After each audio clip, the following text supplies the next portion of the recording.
Welcome back to another episode of the Textual Talk. This week, we're navigating a serious escalation in cyber threats, touching everything from personal emails to global streaming services. We're starting with a shocking report. Iranian hackers claim to have breached the personal account of a key figure associated with the FBI director. We'll break down the details of that potential national security headache.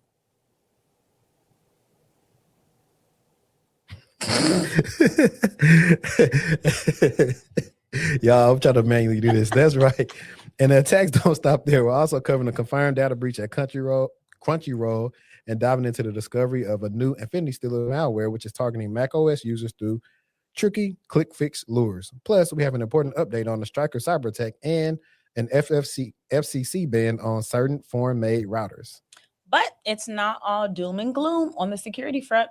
We're also turning our attention to the human side of tech. We'll discuss why a new Stanford study is urging caution without asking AI chatbots about personal advice and the landmark verdict against Meta for harming children.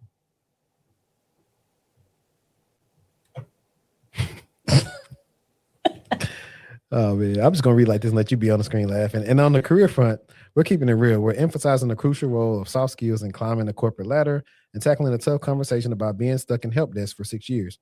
We're also hosting a necessary debate: Black men in corporate America, the good, the bad, and the statistics on wage inequality for Black men and women.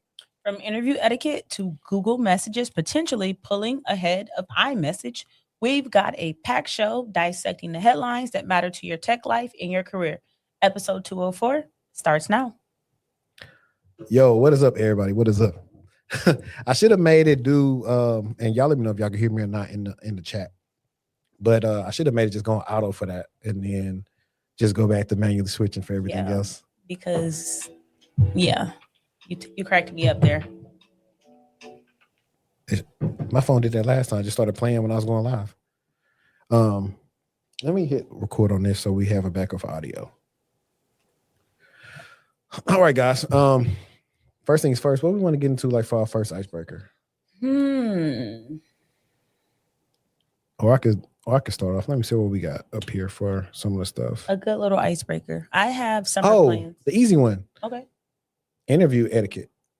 What do you mean when you say that? What do you mean? Like, don't show up in a sweatshirt in your pajamas. So yeah, like think about it. Some people don't have interview etiquette. They come in there with a tank top. A tank top is crazy. No good camera. I'm not saying you need something like we shooting on. I'm saying you need to at least have a webcam, bro. No camera on? Or if you don't have internet, go to the library. For sure. They got like little breakout rooms or something there. You can go to the library or something, but have something decent on.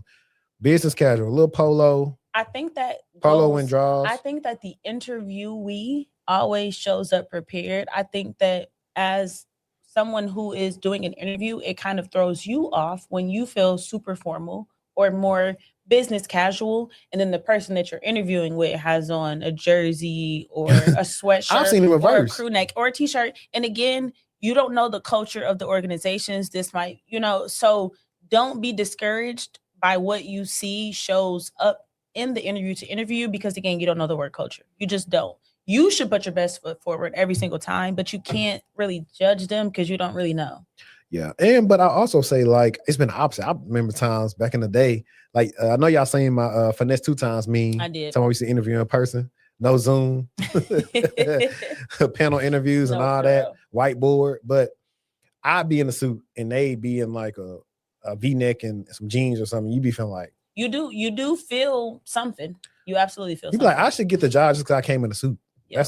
That's how I feel sometimes. But no, even like something simple. I was telling I had a client, and so before he had his call, he's doing like for his first like help desk role at like a hospital out here.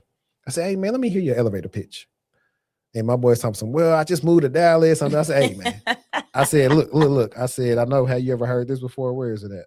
I said, have you ever heard this before? I'm here to tell you right now, we don't care. Let me tell you, we don't care. I was like, listen, they do not care about where you just moved from. I like, honestly, keep it on what you're doing, your skill set, why you apply to the job, why you think you'd be a good fit.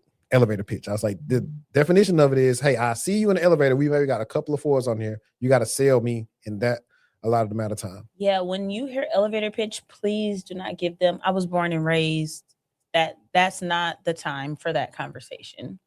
They want to know, and they want to know quickly why you apply for this role and why they should be having this conversation with you. Like, what about you is applicable to this role and the skill set that we're looking for? Not, I was born and raised in Philadelphia, running through the whole Fresh Prince verse. It's not that. Yeah, They don't care. And like something was my fault, but I thought this person would know better.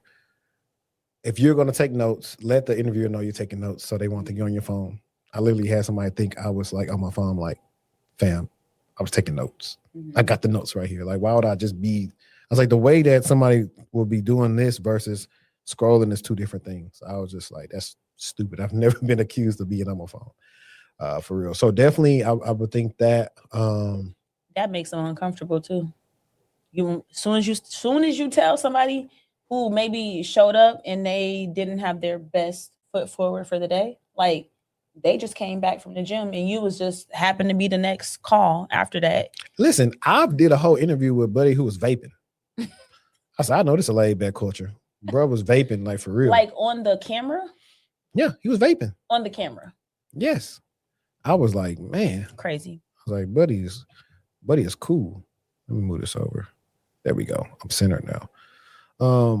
And then also while we're here, I'm doing some interview prep with a client, and we were talking about once you get into the industry for a while, I think one of the hardest things that people forget about is the fundamentals.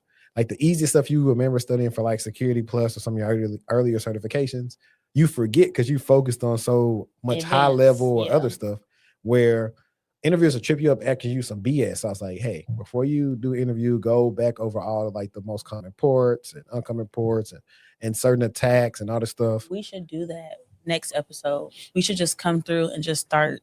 What does this port do with each other? Yeah, that's what we did. And then keep it cute though for me. Keep it cute. No, but keep it cute. Ask me the popular ports. Even for both of us, it was some stuff I probably forgot. But the good thing with using AI is like, hey, explain this to me like I'm in 5th grade. Like I'm 5-year-old. And so now you can get the actual feedback from it. And then the second thing is, while we already here giving free gems, record your interview, transcribe it. Prompt your whatever you use and say, hey, I recently just interviewed for such and such role. Here's the job description. Analyze the questions that I answered when, the interviewer asked me. And it's going to break down everything that they asked you and what you said. And it's going to really give you a clear picture of what you need to work on. Easiest thing you can do right now. I love that. Free game. And also people who are coming into the live. Super chats, we'll stop the live and we'll read your message. Everybody else will get to the end. And I saw that one of the things you said in the intro was about the Stryker update. So did you want to talk about that since we really, that's our last episode, we were talking about Stryker? I do want to give an update in regards to Stryker. Let me find it. So maybe not. Okay. So we talked about the Stryker breach, and on March 11th, 2026, Stryker confirmed a global cybersecurity attack that disrupted their entire Microsoft corporate environment, not their devices. Their devices stayed safe, but their internal systems. So when it came to ordering, shipping, manufacturing coordination, all of that went down, and it was not ransomware like we talked about back then.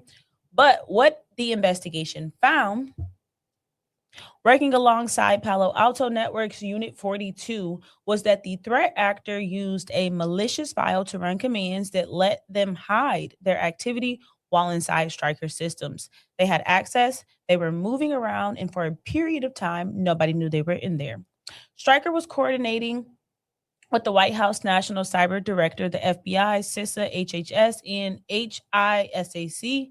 The government even seized domains linked to the suspected threat actors, which was a really, really, really big deal. This was treated as a national security level incident, not just a corporate IT problem. The patient impact was real. Some surgical procedures, specifically patient-specific implant cases, had to be rescheduled because of shipping delays. Think about that. Personalized implants for specific patients tied to scheduled surgeries couldn't ship because the ordering system went down. As of March 23rd, Stryker said the incident is contained, systems are restoring, and manufacturing is ramping back up. Their products, you think about robotic systems, LifePak, Volcara were never compromised, but the operational disruption was real and it affected real patients. If you think about this kind of hot take, right? So the healthcare supply chain is one of the most critical and most under-defended attack surfaces in the entire security ecosystem. Stryker isn't a hospital. They are a manufacturer, but when they go down, hospitals feel it within days. Healthcare cybersecurity can't just be about protecting patient data anymore. It's about protecting the supply chain that keeps the OR running. So I don't know. I just thought that was really, really interesting. Obviously, Stryker is my hometown, home city where I'm from. But the fact that that happened to them is scary. And it just lets you know that nobody is off limits, which we already know to be true. And that every organization and company should be thinking, especially in those, I don't even want to call it's not a niche, right? But those that are in those Industry? Specific or I don't know the word I'm looking for, like the industries that actually truly do have an impact on how people are, like Stryker has a real impact on people's livelihoods. If you can't get that surgery, you can't be better. You know what I mean? So I don't know. The fact again that it was not ransomware, that they wiped and cleaned all those devices, that they lost all that data. That is a different type of thing. If you're tuned into kind of what we're talking about, we haven't talked about anything that's like this before. Yeah, but last episode I said, I know I had to say it, that they were probably already in the environment. No, it facts, absolutely, for a while. Because nobody gonna day one come in and be able to do that because you're gonna get caught too fast. So I was like, they was in there a while, and I've been trying to find, like, have we been able to find any concrete evidence that they offshore the IT? No, I didn't. A lot of people in the industry have been saying I'm that. sure the people that work there could vouch and say that because they would know. They probably got an NDA. Hey, don't say this and blah, blah, blah. Because that's literally what happens when all this stuff happens. So, yeah, of course. But you got to think about it. I'm sure they didn't. They've been in there for months, though. They probably created one after the fact. But before the fact, because they've never been in a situation, how would they know to guard what they're... I know people who work there. And I was getting the scoop and the update from them about when I was told that the systems were wiped, I was like, oh, well, then that's good. I thought Stryker did it. I'm like, oh, well, that was the last option for them to wipe but come to find out, it wasn't even Stryker. Yeah, but I mean, that's the whole thing, is the fact that they were probably in there, we're going to say 3 months to 6 months, allegedly. It could have been even longer. Like we did the Trezetto, I think that's what it was, Trezetto breach. So with that being said, they were just in there doing reconnaissance, probably just saying who had access to what. And that's who they knew who to get. Like somebody cousin probably, something happened to them with the bombs, the missiles that went off over there. And they were like, okay, bet. We already over here, so this is what we finna do. And that's what happened. Yeah. Like you remember on you seen Straight Outta Compton, right? Yeah. Remember Easy said, hey, if I don't get back home, my people gonna show out or something like that. They was over at somebody's mama house, like all that type of stuff. That's probably what happened. I was like, hey, if this happened, I don't know how they say it in their language, but go ahead and wipe Stryker. That's what happened, in my humble opinion. Also, while we on the topic, I used to want to be a police officer until I seen Straight Outta Compton. I swear to you, I couldn't see us. No, I know, right? Is somebody gonna take you serious, getting them a ticket? I wasn't giving out tickets. So you going to jail today? Just like we having a body cam turned off and everything. But no, just seeing how rough they were with us. I mean, obviously, we know we're disadvantagedly proportioned to receiving X treatment, blah blah blah. But actually seeing it in a movie, literally the movie, I was like, ain't no way this is. Well, I forgot you from. I don't know why. Is Michigan considered the Midwest or North? I call it North, but people call it Midwest. I think it's North. How much North you got to get? Because you can see Canada from Detroit, how much North you got to get to be considered North? Right. Because you can say Nebraska. I think that's Midwest, but I don't think y'all in the Midwest. Yeah. But no, I'm from the South, so I've seen you got Shreveport, you got Bossier. White Bossier cops don't play. Like they still at that time, like 16 years ago, they were still calling people boy. They told my homie like, hey, you say one more thing, you going to jail tonight, boy. They told him that. And I was like, I hope this dude don't say nothing. Because we was already underage and Bozer drinking Four Locos. And I was like, just let us get off the elevator and we can get back home. We good. I felt like an idiot watching that and wanting to partake in that system, regardless of, yeah, you get the whole, everybody ain't the same, blah, blah, blah. But that was enough for me. And I actually called my mom immediately and was like, I don't want to be a police officer anymore. Speaking of that, are you caught up on Cross? I'm not caught up on nothing. I ain't watched nothing since the last time we talked about it. Nothing. I haven't watched Cross. What was the other one? Paradise. I haven't caught up on anything. Yeah, both of them. But I heard great things about Paradise. Both of them end with a bang. Oh, you're done. Ain't you spiffy? Which one you like better? Don't give me no spoilers. They're different shows. I know, but I'm just saying, which ending surprised you more? Or is it not that type of ending? I don't think it. I have to actually know. Funny enough, I need to actually rewatch some stuff in Cross because sometimes I was watching it, but like doing some work. Mm-hmm. Like sometimes I do my best work while I got background noise on. Same. And then Paradise, I think I watched a little bit more because I was trying to piece everything together. So it's like two different type of stories. So I can't really say. Mm-hmm. Like honestly, shoot, I'm down with well, I don't know, the Married to Medicine second part of reunion. I'm dead. So oh no, actually tomorrow. So I'll be watching that. Let me talk about Crunchyroll because this for my anime peeps out here. Crunchyroll got hacked and your credit card was in there. And it's funny, I forgot to tell my boy Tim, like, hey, Crunchyroll's hacked. Anime fans, I need y'all to put down the snacks for a second because Crunchyroll, I didn't even know Sony owned Crunchyroll. I didn't know that either. The Sony owned streaming platform with 15 million subscribers just confirmed it got hacked. And the numbers are not small. Here's what happened. On March 12th, a hacker compromised an employee at TELUS. Mm-hmm. It's all connected. We talked about that. We literally just talked about them. Shiny hunters exploited the our inspector for Salesforce, and they were able to get a petabyte from TELUS. A whole bunch. Yeah. A third-party outsourcing company that handles customer support from Crunchyroll. The employee ran malware on their workstation, which gave the attacker, this is different. That employee ran malware on their workstation, which gave the attacker a foothold into Crunchyroll's internal systems. From there, they got into the ticketing system. Oh, no. Let me back up, guys. I'm reading too fast. This happened at TELUS. Okay. So it's saying, I believe, yeah. That's right. So the TELUS employee ran the malware. So they probably, I don't know if I want to go in deeper than that and see exactly was it tied to the Salesforce thing or was it isolated? But it's just, kind of suspicious that it's something totally different. But Crunchyroll's internal systems. From there, they got into the ticketing system, analytics tools, Zendesk, Slack, basically everything that TELUS employees had access to.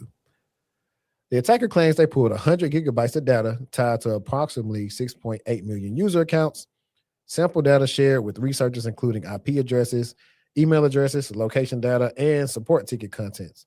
Some credit card details reportedly appeared in cases where users manually typed in info, a support ticket. Crunchyroll detected the breach and cut off access within 24 hours. Then they went silent for 10 days while millions of users had no idea their data had been stolen. The hacker tried to extort them for $5 million. Crunchyroll didn't respond. The hacker reached out to media instead. If you're a Crunchyroll subscriber, do this now. Change your password immediately. Enable two-factor authentication. Monitor your bank statements. If you reuse that password anywhere else, change it everywhere.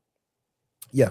And that's what we typically talk about, these third-party supply chain attacks. Like, they're going to always keep on coming on up. And while I'm talking, y'all know what I like to do when we talking about a breach. Y'all know what I like to do. So let me run this ad for y'all real quick. Today's video is sponsored by Aura. Aura monitors your personal data, including your social security number, across billions of data points like the dark web and public court records to detect and alert you to potential identity theft.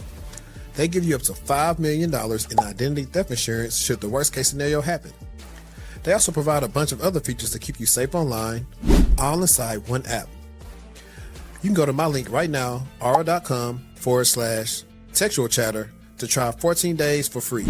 That'll be enough time for Aura to find out if any of your personal data is exposed. I highly recommend you do this right now because not only is the national public data not going to do anything to help you, they probably aren't even going to face any repercussions for this leak. I'm not leaving myself and my family vulnerable to data breaches. If you don't want either, you can go to r.com/textual chatter to try 2 weeks for free. Now back to the video. Today's video is sponsored by Aura. Aura monitors your personal data, including... Sorry, it's looping everything. But yeah, definitely I would say that. Check the dark web. If you can, get a new credit card. Problem solved. Yeah, easy. Solved. And they'll send you one quick. They want to protect they card details as well. Man, I forgot you're not from Shreveport. I am from Shreveport.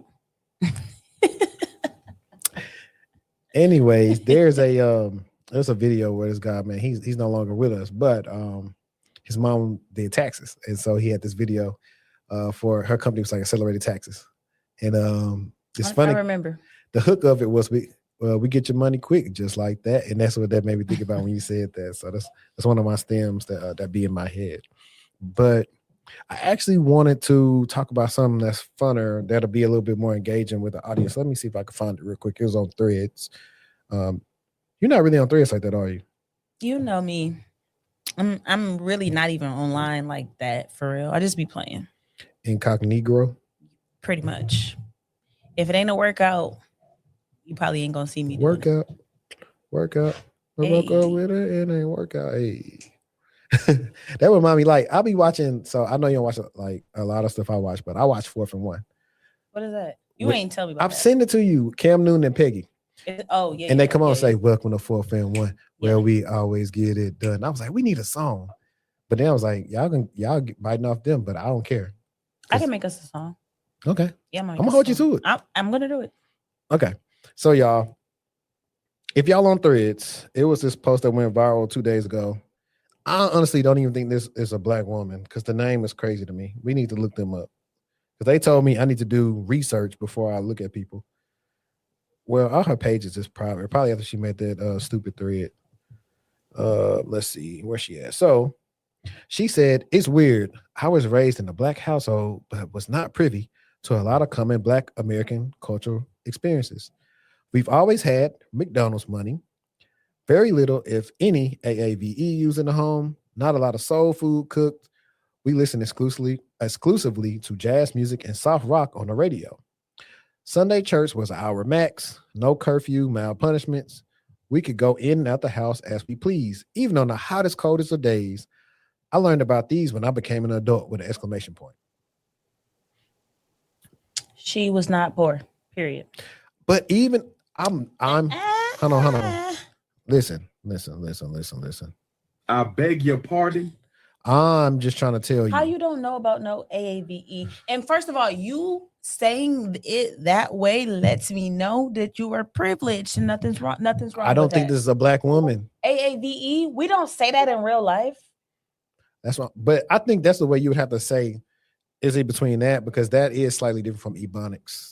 That was like the thing when we was younger. Even as somebody that is from around the way, I wouldn't explain it either one of those ways. But I just think it was hilarious because, like, if I'm going through the comments, one person said, you thinking that asking the child, do you have McDonald's money? It's about being able to afford McDonald's is crazy. AF. You're right. You are missing a lot of cultural nuances. And this is some good stuff. Another comment said, I sit with that deep desire to want to be an outlier within this Black American experience. Nothing you said didn't fit some Black person. I know, but it does fit the contrarian desire to not be like the rest of us. I'm not sure if you can hear that, but there's something there that's worth unpacking in therapy. I'm with them. They ain't wrong. And then this person says, I'm not going to read all these, but these are pretty interesting to me. It's a lot of women going in on her. This list tells me that you think Black people's baseline is to be poor, uneducated, and ghetto. Mm-hmm. There's nothing weird about how you were raised. You just made this post to tell people you believe you grew up better than others. I hope people show you how anti-Black this post is and that you do some serious self-reflection on what you think about being Black actually is. Look at this picture. Remember this girl? Yes. I'll tell my mom I'd never be like any of those Negroes. Bruh. But no, I just thought that was hilarious because, like, she talked about jazz. Jazz is a Black genre. Rock and roll is a Black genre. So you even saying that is like silly. Now, it's not popular because a lot of people aren't. And honestly, rock comes from gospel. It's literally the same. A lot of stuff you listen to it. So like a lot of black people listen to gospel music. There's a lot of elements of rock music there. Church is on the hour max. That mean you didn't go to all it was That is mean you went to a black church. No, that mean you didn't go to a Baptist church. No, I just gotta say black church because I didn't grow up Baptist. I was first Church of God of Christ, then we went non-denominational, and we wasn't just our Baptists don't sing for an hour. That's all I'm saying. Anybody, but I'm saying anybody that's a black church, they're gonna have their own thank God, hold my knee while I'm going to Jerusalem. Like the time limit thing is something that happened in the last 10 years. That was not a thing when we were in school. Like church being advertised to being an hour of the service, that was not a thing when we was in school, but that happened when we got grown. Maybe.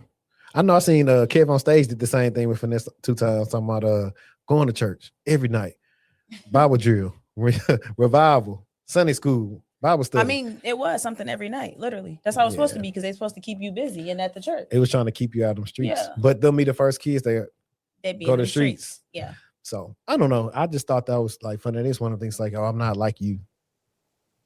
You better. Yeah. And then you still find out at the end of the day when you get locked up, you still black. Like I would tell you need to go ahead and watch what's the exact title of when Cuba Gooding Jr. played O.J. Simpson? OJ? That's what it's called. Is it? It's called OJ. Go back and rewatch that. That was so good. He acted his butt off. I know you almost forgot he played radio. I literally. And Sterling K. Brown was the lawyer in that. Mm-hmm. Everybody did like that. That was really like peak. It was so good. It was so good. It made you want to continue to watch the next episode. Did you ever watch the documentaries after that where they said it really wasn't OJ? It really probably was his son that he was just taking up for because it was like so much inconsistencies with like everything that was going on that it really was his son. It make more sense when they started laying out all the stuff that happened there. Don't laugh. How do I zoom out? You can't. On my computer? What you mean zoom out? Oh, it's working. Command. Never mind. Oh, okay. I got it. Yeah, she knows. Did you get the sticker? I'm gonna get the stickers for you. No, that's what I need. Did you want to get into your next article? Yes. So next article, AI told him it was fine. Stanford says that's the problem. Raise your hand if you have ever asked an AI chatbot for advice on a relationship situation, a career decision, or something personal. Stanford just published a study in Science magazine that says we need to talk about what happens when we do that. The study tested 11 major AI models, ChatGPT, Claude, Gemini, DeepSeek, and others, and found that they validated user behavior an average of 49% more than humans would. Meaning, if you go to a human friend and describe a situation where you were clearly wrong, your friend will probably tell you were wrong. If you go to an AI, about half the time, it'll find a way to make you feel okay about it. Researchers pulled scenarios directly from Reddit's Am I the A-hole community situations where the community had clearly ruled the person was in the wrong. The AI chatbots still sided with the user 51% of the time. Now, for situations involving harmful or illegal behavior, AI validated the user's perspective 47% of the time. One real example from the study, someone asked a chatbot whether they were wrong for secretly pretending to be unemployed to their girlfriend for 2 years.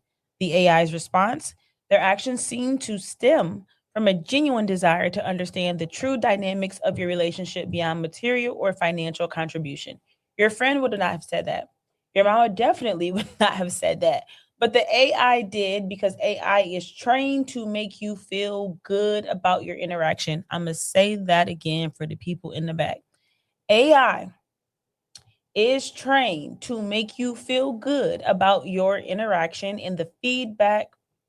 And that feedback loop produces what researchers call sympathy, excessive agreement designed to keep you engaged in coming back. The study also found that interacting with sycophantic AI made users more self-centered, less likely to apologize, and more convinced they were right, even after the conversation. That's not neutral. That is actively harmful. So the kicker here really is 12% of US teens say that they turn to chatbots for emotional support. The researchers say they became interested in this issue after hearing that undergraduates were asking AI to draft their breakup text. I work with AI every day, and I'm telling you, AI is a tool, not a therapist. 10 out of 10, I can tell you that. And it's also not a moral compass, not your ride or die. It will tell you what it calculates you want to hear. The researchers suggest AI companies should train their models to occasionally say, wait a minute, to push back, to offer the other person's perspective, because an AI that only tells you you're right isn't helping you, it's just keeping you clicking. And I do feel like there's a difference in, I can't speak about it from like venting from relationship perspective, but I feel like Claude does give you some pushback and will, because it has that ability to answer, to ask you those questions before it gives you a response. I feel like in a way it'll tell you like, I'm not really feeling that. Give me some more insight, and it'll probe to get that from you versus telling you maybe exactly what you want to hear. Yeah, because you're just asking. You're not letting it. See, this is the funny thing. You have to.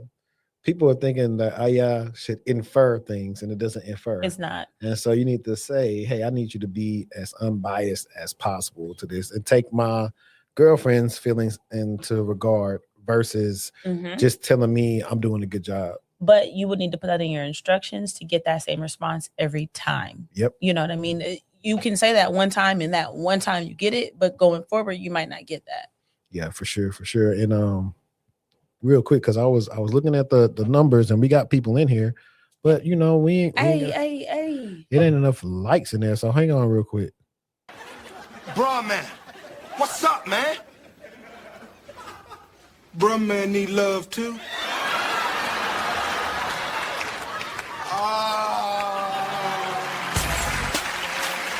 All right, one love. Let's. Y'all got to get the lights up, man. Y'all got to get the lights up. We here live with y'all on this beautiful Sunday afternoon. Y'all probably finna go turn up or do something, but just get the lights up. You can come in. That's all you gotta do. The easiest thing you can do to support the show.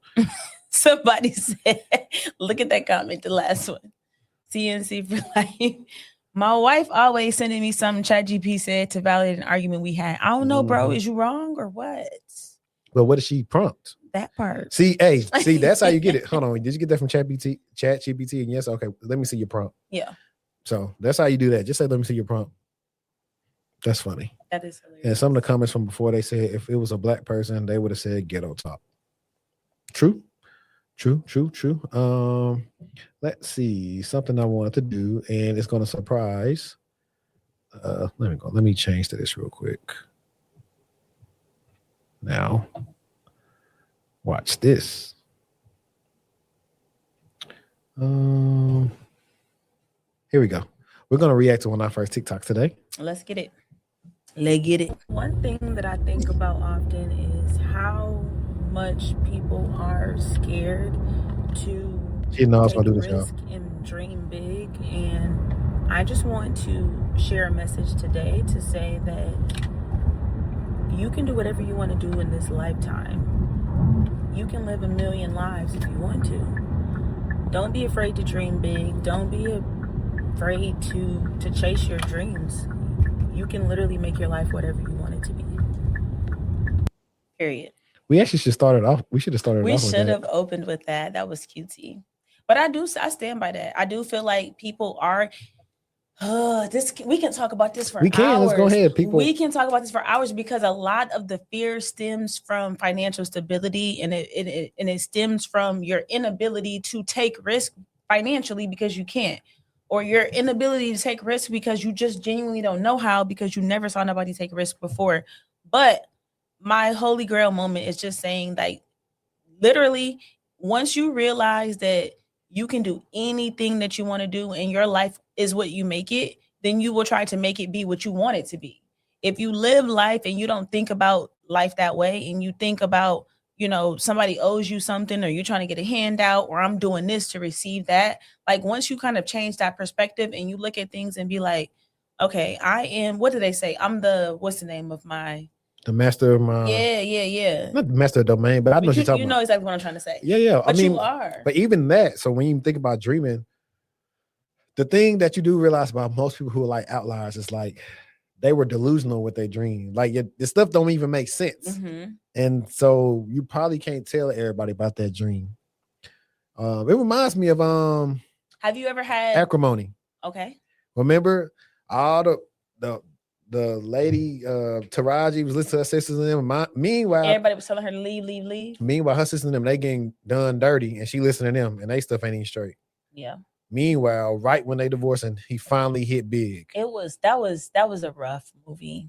That was rough. It was very rough because she did. It wasn't like she gave up quick. She definitely didn't give up quick, but how long, Yeah. But yeah, I think he was working something, but it panned out though. But so I just think that she should just kept him out of the situation. Agreed.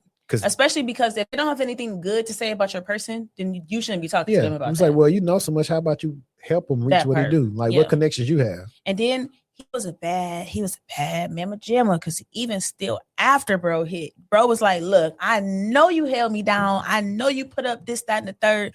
Let me give you this as a token of appreciation, which he didn't have to do, but it was very our end of him to do it. He wanted to, because you can actually tell like he did love her. He just for sure. Some people, this we got to realize too. But the only reason that he fell back with that chick was because she believed in him and his wife was burnt out and she did it.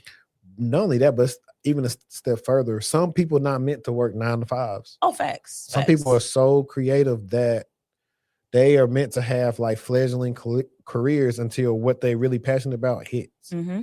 Now that's hard to do in a world like this because it's just not ideal. So stuff like that, you're better off just being by yourself until you get to that level. Because you can save yourself some drama and some time, because the other person, they gonna believe in you a little while, but when it get rocky, it's just like, hey, you ain't working and all this other stuff. Prime example is like the first season of Insecure. Mm-hmm. Don't get me lying, because I watched it, but like Lawrence was a bum. He was not a bum. Okay, whatever. He had savings. He really knew what he was doing with his app. Now I know he wasn't a bum, because look how fast he got a job and just turned up on Issa. He did. He was cutting up. And he told her she was to jump out for a failed beat maker. He won that. That's a funny, what's called it? That little exchange they had back and forth outside. She was being so petty. Yeah. I really like, wait, what was the initial topic? The topic is about dreaming big and about your dreams. And then I really think that you should dream so big that you scare yourself and that people don't believe in it, because that's gonna motivate. Like for me, if I share something and somebody's like, or I don't like the way that they react to what I shared. What? But what if so? Let me turn up and show you how it's gonna be done. That's what it gives me. And I know everybody's not that way. But a lot of people watch TV. What if I say, okay, I need to motivate them? So you can't do that. Like, but you can tell when somebody is trying to light the fire under you versus when somebody is really, I won't even, just because you don't believe in somebody's vision doesn't make you a hater. So I'm not even going to take it that far and say like you're a hater. You just didn't see the vision. But in that, if you didn't see the vision, you didn't provide any encouragement. When the vision comes to fruition, what you going to do? You're going to have to give some credit when credit due. Otherwise, that person going to look at you like you crazy because they know you didn't believe in them. Also true. Michael? Meta and YouTube find liable. Big tobacco moment has arrived. So this week, 2 separate juries handed down 2 separate verdicts against Meta in the same week that experts are already calling big tech's big tobacco moment. On Tuesday, a New Mexico jury found Meta liable for failing to protect children from online predators and sexual exploitation on Facebook and Instagram. They said Meta misled consumers about platform safety and enabled child exploitation in violation of state consumer protection laws. The penalty, $375 million. In civil penalties, that's the maximum allowed under state law. The very next day, which was Wednesday, a Los Angeles jury found Meta and YouTube negligent in designing platforms that harmed a young woman's mental health and fueled her addiction to social media. She started on YouTube at age 6, Instagram at age 9, and by elementary school had posted over 280 videos. The jury awarded her $6 million in total damages, with Meta bearing 70% of the responsibility and YouTube 30%. Now, $6 million sounds small for companies that make billions per quarter, but that's not the point. The point is legal theory. Instead of attacking the content on these platforms, which is protected by Section 230, plaintiffs focused on the platform design, the algorithms, the infinite scroll, the notification systems engineered to maximize engagement and exploit psychological vulnerabilities in children. A jury agreed. That opened the door for thousands of other pending cases, including from school districts and state attorneys and state attorney generals. Documents presented at trial showed Meta decided to allow beauty filters despite 18 internal experts. Again, despite 18 internal experts flagging them as potentially harmful. They knew and they shipped anyway. If you think about this hot take, 2 juries in 2 states called it what it was. Meta made over $1 trillion in revenue, largely by perfecting the art of keeping people, especially kids, on their platforms as long as possible. And that dam isn't fully broken yet. They're still appealing, but the crack is real and it's getting wider. We talk about Meta, we talk about YouTube, we talk about kids online. This is nothing new. If you've been tuned in, tapped in, you know we always talking about this. It's so sick to understand on the backside because we work in tech and we understand the risk and all of that, blah, blah, blah. But it's sick to be in these spots and then know people who don't even want to try to hear you out or understand how important it is to keep your kids safe online. Yeah. It's your responsibility to keep your kids safe online. It's not YouTube designed the platform, YouTube designed the algorithm, Facebook, Meta, Instagram, TikTok, whoever we're going to name it. They came up with the algorithm, but you as the parent, you as the adult, you as the if you're not the guardian, you are responsible for keeping your kids safe online. You cannot put all of the blame on the platform. We can blame them for some things, but that access that they have, the amount of access that they have, that's on you as a parent. Let me wake them up real quick with these gunshots. I don't play about the kids.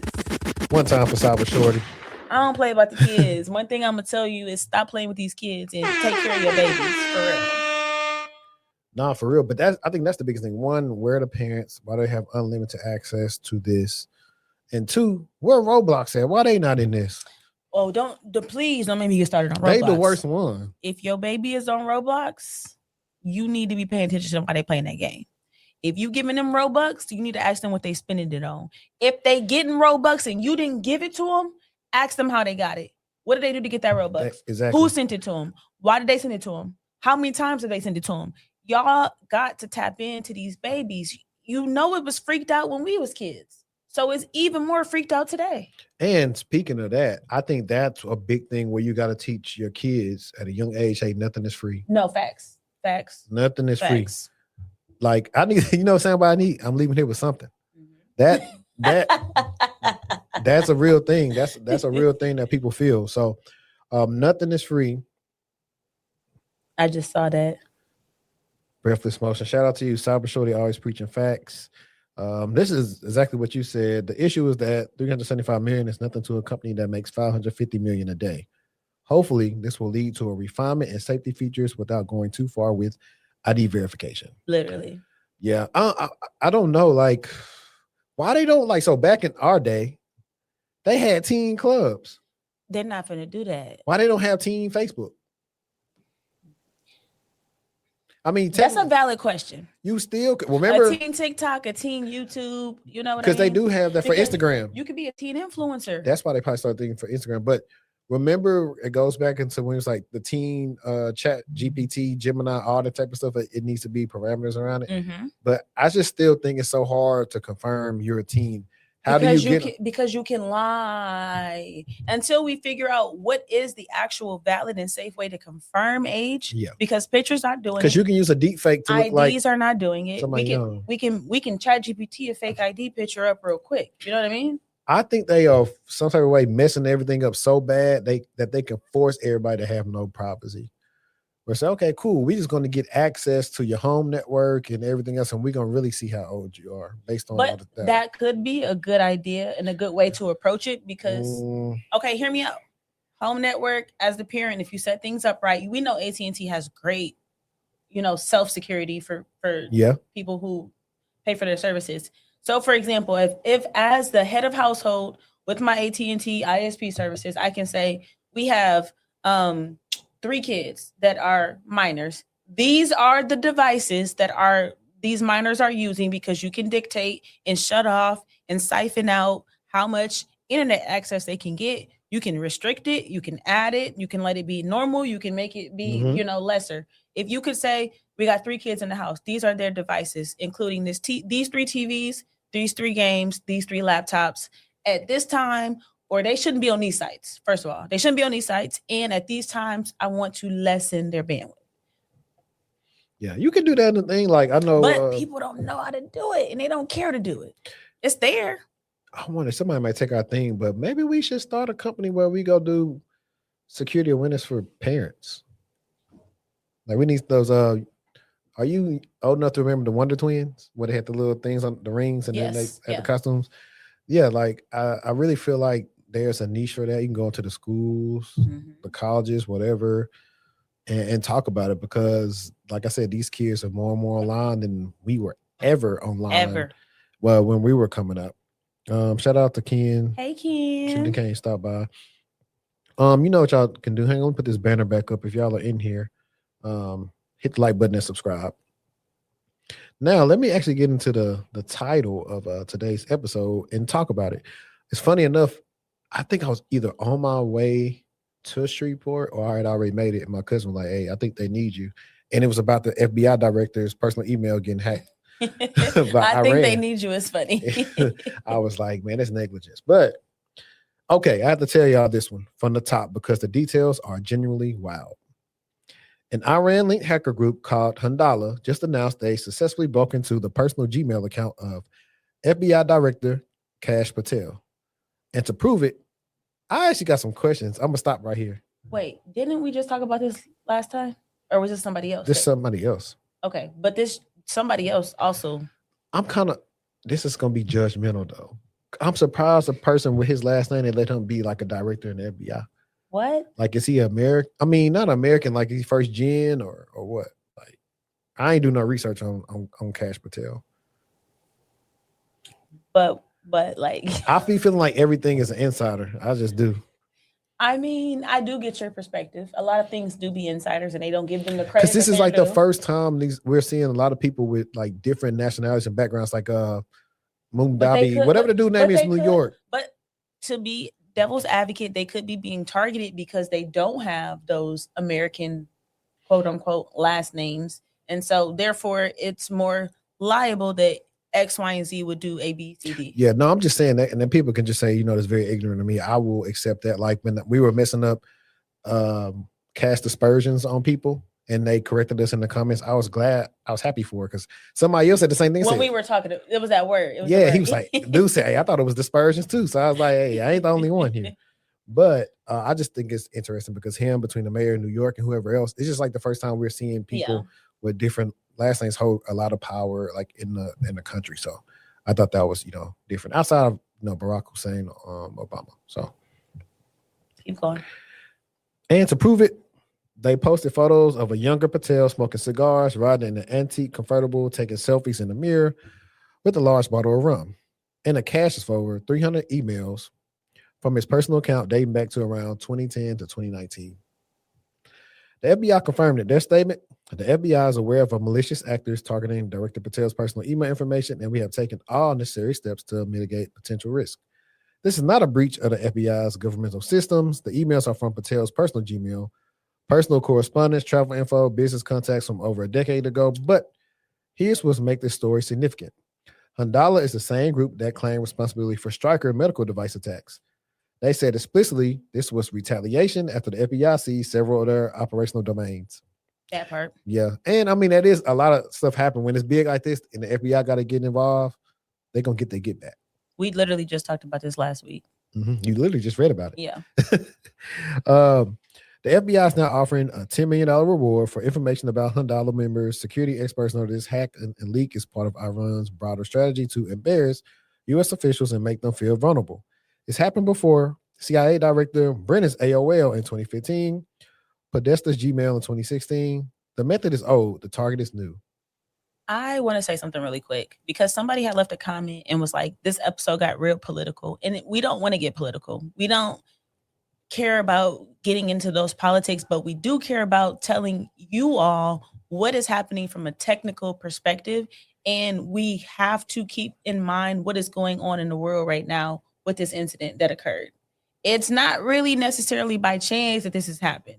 You know, it's based on the political climate that we are currently experiencing. So I really want people who are just interested, people that may not even be in the field, to just think about how that affects the things that we see transpire. What's the movie on Netflix where like they hacked everything in the US and trains and traffic lights and everything started messing up? The one with the Teslas? I don't know, but they've been telling y'all for a while, like, hey, What is that called? Most of the stuff may be physical, but a lot more stuff is going to be done, more virtual, online and stuff like this. And granted, the thing is with personal accounts, Gmail can only make recommendations of stuff for you to do. They can't force you to do it. Whereas in an enterprise account, they're going to put them restrictions on your account so people can get into it. So if you're not aware and people get into your Gmail or they stole your session, I would love to see, as this more develops, how did they get into his account? Let me see. I had some extra stuff right here. It says, your personal accounts are not separate from your professional risk profile, especially if you're a senior official. The moment you hold a high-profile position, your personal email and old accounts become intelligence assets for adversaries. Patel's decade-old Gmail wasn't classified, but the embarrassment it enables is the attack. Use strong passwords, use hardware keys, compartmentalize. The hackers are thinking about your threat surface even when you're not. Mm-hmm. Oh, somebody said leave the world behind. That's exactly what it's called. You what? Why you every time we talk about it, you act like you ain't watch it? Didn't we talk about it? No. We didn't talk about you watching that? No. Ever. I don't think so. I swear we both watched it. What show? Leave the movie, Leave the World Behind. Because remember, I didn't watch it. Remember, the Obamas were the executive producers. Yeah, I didn't watch it. I need you to watch it. That's the one with Sterling K. Brown, right? Maybe. Don't get me lying about who was in it. I think he's in it. I swear I didn't watch it. But it was really good. Really, really good. To understand like what the future of attacks will look like. Okay, my turn. The FCC banned foreign routers. Here's why it matters for your home. So on March 23rd, the FCC updated its covered list to include all consumer-grade routers made in foreign countries. That means new foreign-made router models can no longer be approved, imported, or sold in the U.S. Why? Because China controls roughly 60% of the U.S. consumer router market. And routers aren't passive boxes. They are the front door of your entire home network. Compromise the router and you can intercept traffic, redirect DNS queries, install persistent backdoors, and surveil everything connected to it. The FCC specifically cited 3 Chinese hacking groups, Volt Typhoon, Flax Typhoon, and Salt Typhoon. Mind you, we talk about Salt Typhoon every other week. The Salt Typhoon that compromised AT&T, Verizon, and Lumen last year. These groups weaponize compromised consumer routers to build botnets, conduct espionage, and pivot into critical infrastructure. Your home router was a node in a nation-state cyber operation. The wild reality, there are essentially no major consumer router brands currently manufacturing domestically. Netgear makes routers in Vietnam and Taiwan. Google Nest, Vietnam, and China. The FCC's definition of produced in a foreign country includes the design and development phase. What does this mean for you right now? If you already own a router, nothing changes. Retailers can keep selling existing authorized models, but new model launches are frozen until the conditional approval process gets sorted out. So this is the right instinct executed with zero transition plan. We have nation state actors who have absolutely exploited foreign router vulnerabilities. That is documented and that is absolutely real. But banning the entire foreign router market with no domestic manufacturing alternative and no clear approval timeline is going to create a product drought. Security without infrastructure, of course, is just vibes. The follow through matters just as much as the decision. So I crazy. If you know, you know. It's ludicrous. Bring the manufacturing back over here. I'm not mad at it. We can make the routers. Bring it back here to bring more jobs and all of that. Without the robots. Without the robots. Yeah, because capitalists going capital. But hey, like we need that. Mm-hmm. I think I had one of the other ones that I wanted to go into. I don't know if I want to go into that just yet. Let me go into the Reddit. I think that'd be better because I didn't want to do the what is it called? I had a Reddit too, a good Reddit. So I'll do mine after yours. I think I had two. Let me pick one. I mean, whichever one that I actually thought was the best. Okay, no, I only saved one. So it was really the stuck at help desk for 6 years. So let's see this. Stuck in help desk for 6 years, feeling like I wasted my career. How do I break out? I've been at the same help desk role for 6 years now. Started as a fresh grad with a bachelor's in IT and a couple CompTIA certs. I've been told I do good work, get good feedback from users, and I'm taking on extra responsibilities like managing our ticketing system and some basic Active Directory stuff. But promotions never happen. Every time I bring up moving to a sysadmin or network role, I get told to be patient or that there's no budget. Meanwhile, new people come in with less experience and leave after a year for better jobs.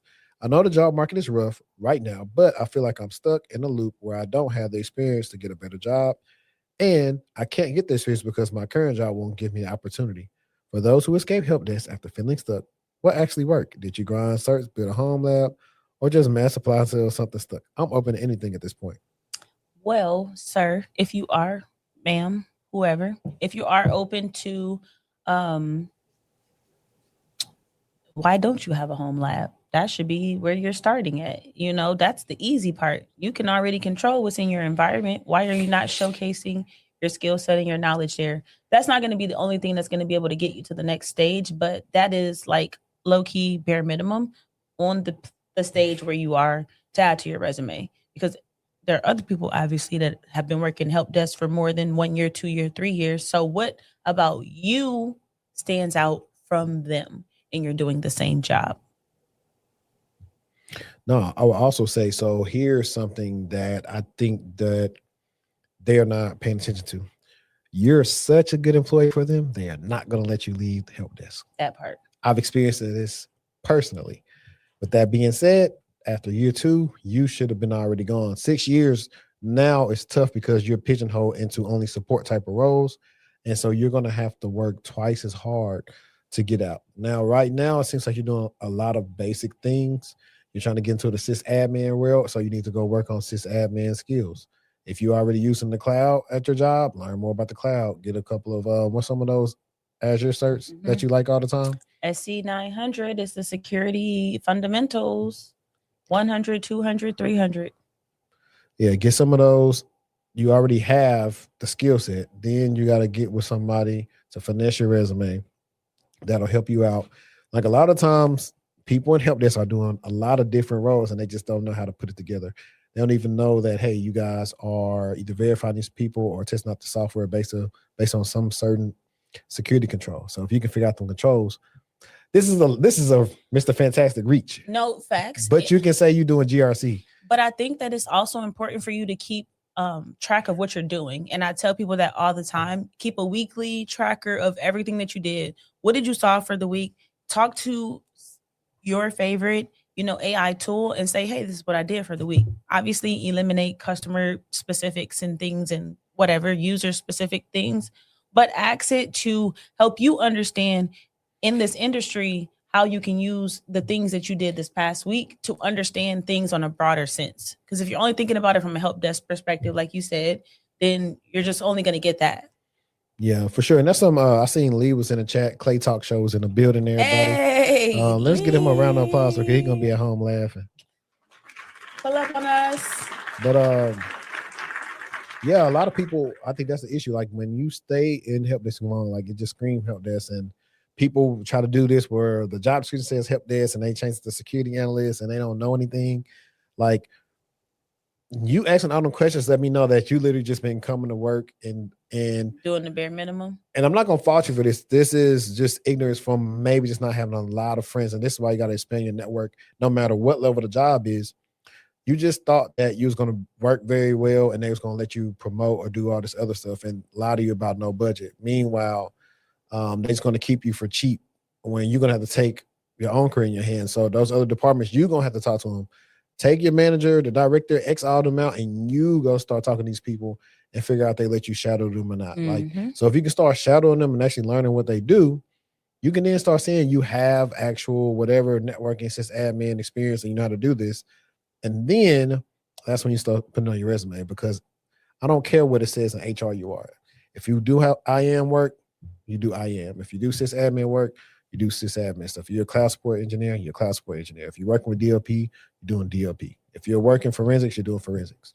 I love that you said to take it into your own hands, because sometimes you have to go to them low key with like a checkmate. Like, y'all want to keep holding me here, but let me show you, because they know what you're doing. But if you can't tell the story about your impact that you've had within the organization, then they're not going to give you the story. So if you come to them with a story to say, I did this, this, and this in this role, and I've helped y'all do A, B, C, D, E, F, G, and this is why I should be able to progress on, I don't know, senior level. I don't know. I'm just making things up.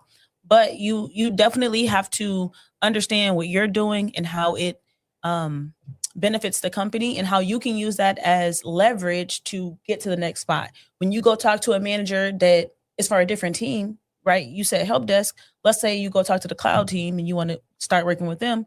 What are you going to say to them to show them that, you know, you the truth and you know what you're doing? You need to come to them with, quote unquote, your elevator pitch put together as to why this will be a good transition for you. So you kind of have to think above and beyond the role that you're in, and then also get cool with somebody that can help you understand what your impact is helping drive that particular role to do. And since you work help desk, you already see most of the issues and the change and the requested items that's getting fixed. Find the assignment groups and go holler at who in the assignment groups that's online. We online. And hopefully if y'all not remote, y'all in the office, go do lunch or something with them. Tell them your problems. And they'll it'll be easier. Like if you got a big dog that fight for you in the organization, they can just snatch you out of there.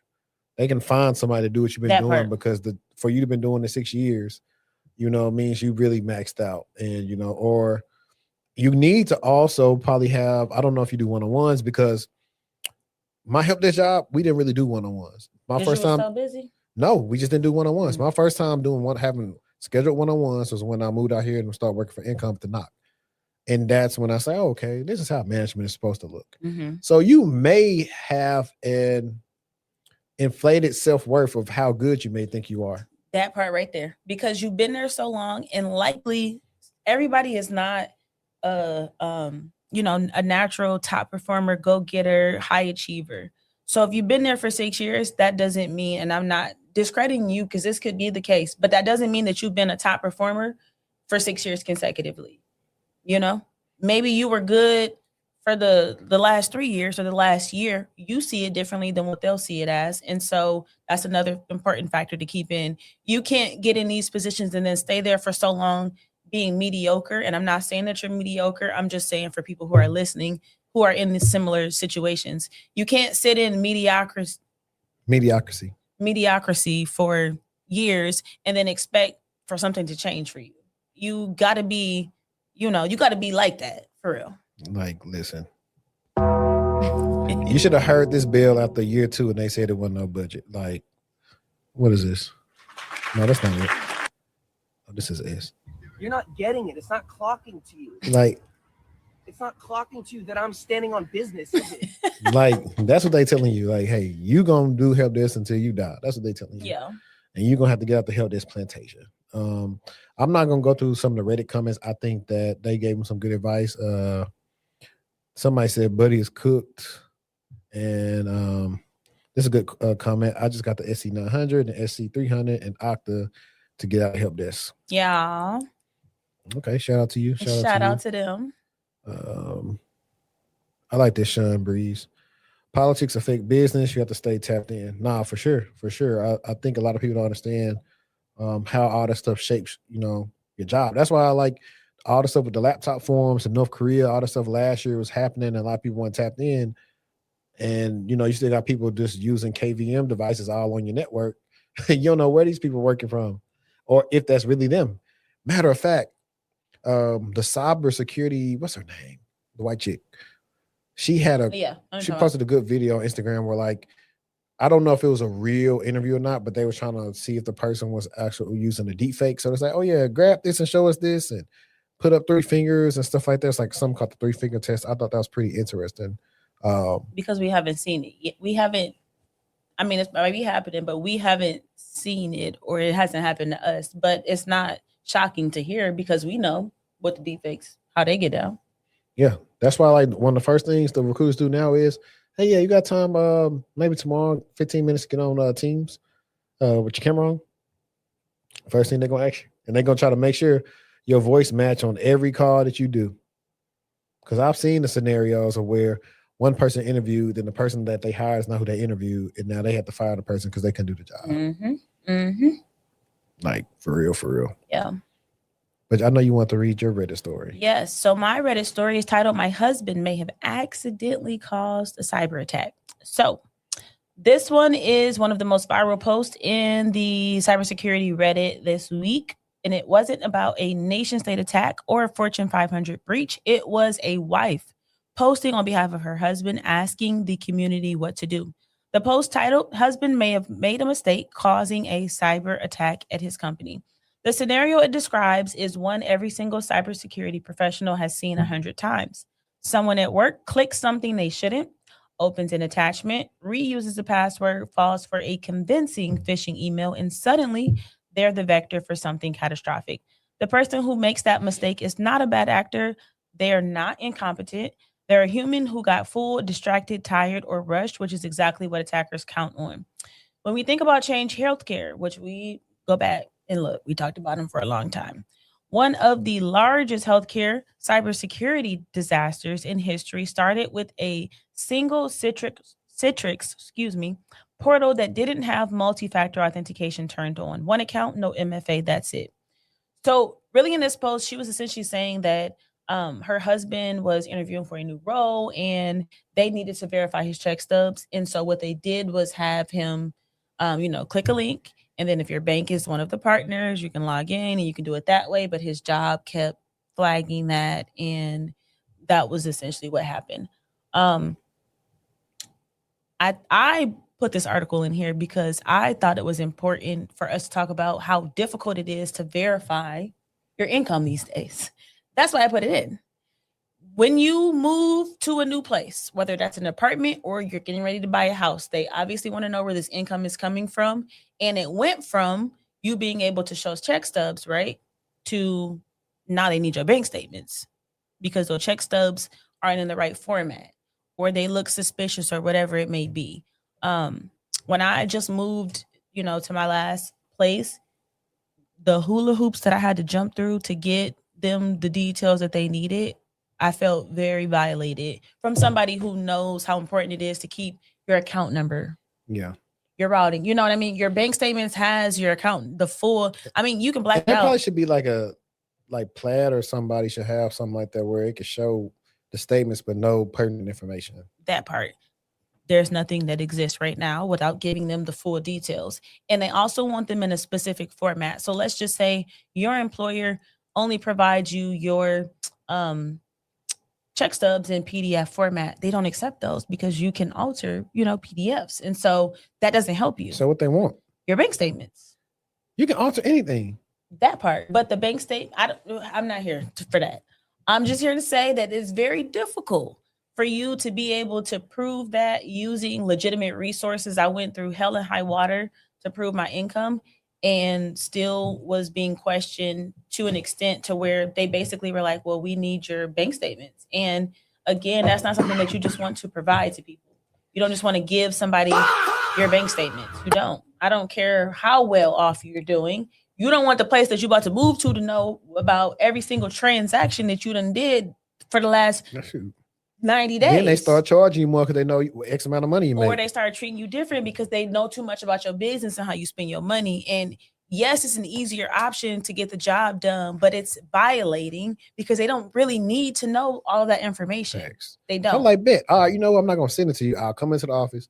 you'll see me log in right here. Y'all can look at it. Me, literally me. Like Me. yes or no, because I'm like, I'm not. But a lot of them have systems that have to green flag, and that's what it was. It's like you have to upload that statement to this system, and it has to get a quote unquote green check mark based on whatever it is that they're using to validate the application. But again, I'm just sharing that to say that you really, really, really have to be mindful. And then we know people have been what's the things they be doing? What's the things they be using to get the apartments? What You is it talking called? about the I know the thing you're talking about. It's not a what is it called? A CPN. there you go. Yes. So you got all of this foolishness going on. So people who are actually being legitimate about how they're trying to obtain these living spaces, they got to jump through all these hoops because there's so much finesse going on. Also, why do you need 3-4 times the income if the rent is only 2 times? I beg your pardon. I beg your finest pardon. Yeah, I don't know, man. So yeah, that was my whole point of bringing the article up today, was just to talk about how difficult it is. And if you have recently got a new place and you experienced something similar where you had to jump through more than 2 hoops, put a 1 in the chat. Then let us know, because I know I'm not the only one. What Boosie say? I'm not even gonna repeat it though about the, but what he said. PYPL on live, and I give you $1,000. I gotta get that sound and just start playing it because it's hilarious. But since we're here, I thought I'll lighten up the mood and actually present some funny for us to listen to. Lighten it up. I'll go lie to you, bro. I got some friends in cybersecurity. You know what I'm saying? They do a lot of IT work and, you know what I'm saying? Shit like that. And I got a boy. He's all like, yes, well, I'm in school for a while now, bro. I'm doing some pen testing. I said, okay, cool. And then I did some research. Pen testing actually means penetration testing. Oh my goodness. Penetration testing? How do you really test that? He said, yeah, bro, I want to see how penetrable things are. So I put it to the test. So he's the penetrator. I think so. He's testing to see how things go. Wow. And so my question is it appropriate for a grown man to be penetration testing? You know, I definitely would. It gets to a slippery slope. You know, you penetrate one thing, and then now they say, hey, penetrate this guy over here. You know, and it's like, they say, it's just a test, though. Yeah. You know, are you going to go that far and do it? And it's like, man, I'm only a test. You're the penetrator, you know? So when they make you the dummy, you got to do whatever they say. It's just testing. They got to see if it's worth it or not, you know? Because if it doesn't go through, okay. Oh, it didn't go through him. Go to him, you know? Oh, it didn't go to him. Go to him. It got through him. It's like, whoa. Yeah, like what are you really testing? Like, you know, and you work there, so that's just a day's work. Yeah. Imagine how you're feeling after 40 hours a week. That's a lot of penetrating, you know? And imagine the things that don't go through. Yeah, bro. I'm not a big fan of pen testing, bro. Like, me personally, if I was to go through like a, you know, that kind of school program, I would fail that class on purpose because you're not going to make me test any kind of penetration methods. Yeah. And like, I actually used to work in cybersecurity, and I ain't gonna lie to you, we had hella viruses. I didn't do my job. I said, you know what? Nah, malware, go through, have fun. Yeah. I'm not gonna let another grown man have me test to see how penetrable he is. Like, yeah, exactly. And I feel like that's a test within itself. Yeah, you know, that I feel like companies like that really try you. Okay, let's see if we can penetrate him. Yeah, yeah, and it's really just knowledge that's deeper than the meaning. So it's like it's a double entendre. Exactly. Sonification. So we're going to test this, but you're really the test. They're penetrating you. Mm-hmm. You know, you think you're the penetrator, and they're just giving it to you. Assortments. Exactly. You know what I thought about? First, explain what a penetration tester is, please, for the people that don't know. I wish Lee was here because it's slightly different from the red teamers. The pens that I want to say the pen test people are more. Why is it different? Because it's slightly different. It's you can actually ask Claude now because I can explain it, but I can't really explain it because they're kind of one the same but different. Because like in your org, you'll have people that be running pen tests, like on certain things. They'll let you know they got pen tests going on. They'll give you the list of the servers and IP addresses and everything else on what they'll be doing. But a lot of times the red team stuff is like where you bring external consultants in. They do like tabletops and other stuff in your environment. And they are trying to exploit different things, and they're trying to see how good your defenses are, Are you detecting the things that we are doing, or are you not detecting them? So that's typically been my experience, and I want to hopefully say I'm right on that, because typically every time I dealt with like a tabletop, we've been dealing with like red team stuff with external like consultants or even somebody in the org if they're doing like some type of thing on us versus typical pen testing where they are using their tools to do stuff in the org. Okay, so pen test is scope time-based engagement with defined targets. The goal is to find and document as many vulnerabilities as possible, usually following a methodology. The testers often work with some knowledge of the environment. The deliverable would be a report with findings and remediation steps. So think about pen testing as, can we get in through this door? Red team is an adversarial simulation, which mimics a real threat. Actors, TTPs, which stands for tactics, techniques, and procedures. The goal is to test detection and response capabilities, not just find vulnerabilities. So stealth matters, which basically means like you evading, the detection tools that they have in place. This is typically black blocks. The blue team doesn't know it's happening, and they have more of a broader scope. So phishing, physical access, social engineering, C2 infrastructure, for example. The deliverable is a narrative of the attack chain that they use, plus gaps in the detection/response. So think of red team as, could a real attacker achieve their objective without us knowing? So the key difference is pen test finds holes. Red teams test whether your people, processes, and tools would actually catch a real attacker exploiting them. So spot on. Yep. And when they was being funny about the pen test and stuff, I thought about Ghost talking about some, ain't nobody bending me over. Ain't nobody. So you doing the bending? You know, it's funny, I never watched that movie. I just know You that didn't part. watch Four Color Girls? That ain't a movie for me to watch. It's not. It's so heavy. Didn't they throw a baby out the window? It's the heavy. I would never watch it again. I went to see it twice in theater because it was just so good. But like after that, I was through. Okay, rapid fire. Random question. What's your favorite Tyler Perry play? I'm gonna say Medea Goes to Jail. Way too mine. That's the best. The music is the best throughout. The music is the best. That's the one. I think I was taking a shot thinking about Down on My Luck. Back against the wind. Oh no, me and my cousin, we love that song. But that whole that music, that whole play, 10 out of 10. I used to love. That came. I had to be like in 9th to 10th Okay, grade. what you put right under there? I'm gonna go Family Reunion. I was gonna say that, but I think I'm gonna do I Can Do That by myself. It could be Motherless Child. Sometimes I feel. But AJ was going off. He was. But we never stopped in the family reunion because we never ended that part. I could not let you marry that man. And what was she saying? What was Vicky singing? Was she saying thank you, whatever she was singing during the play? She was cutting up. Vicky was cutting up. What else?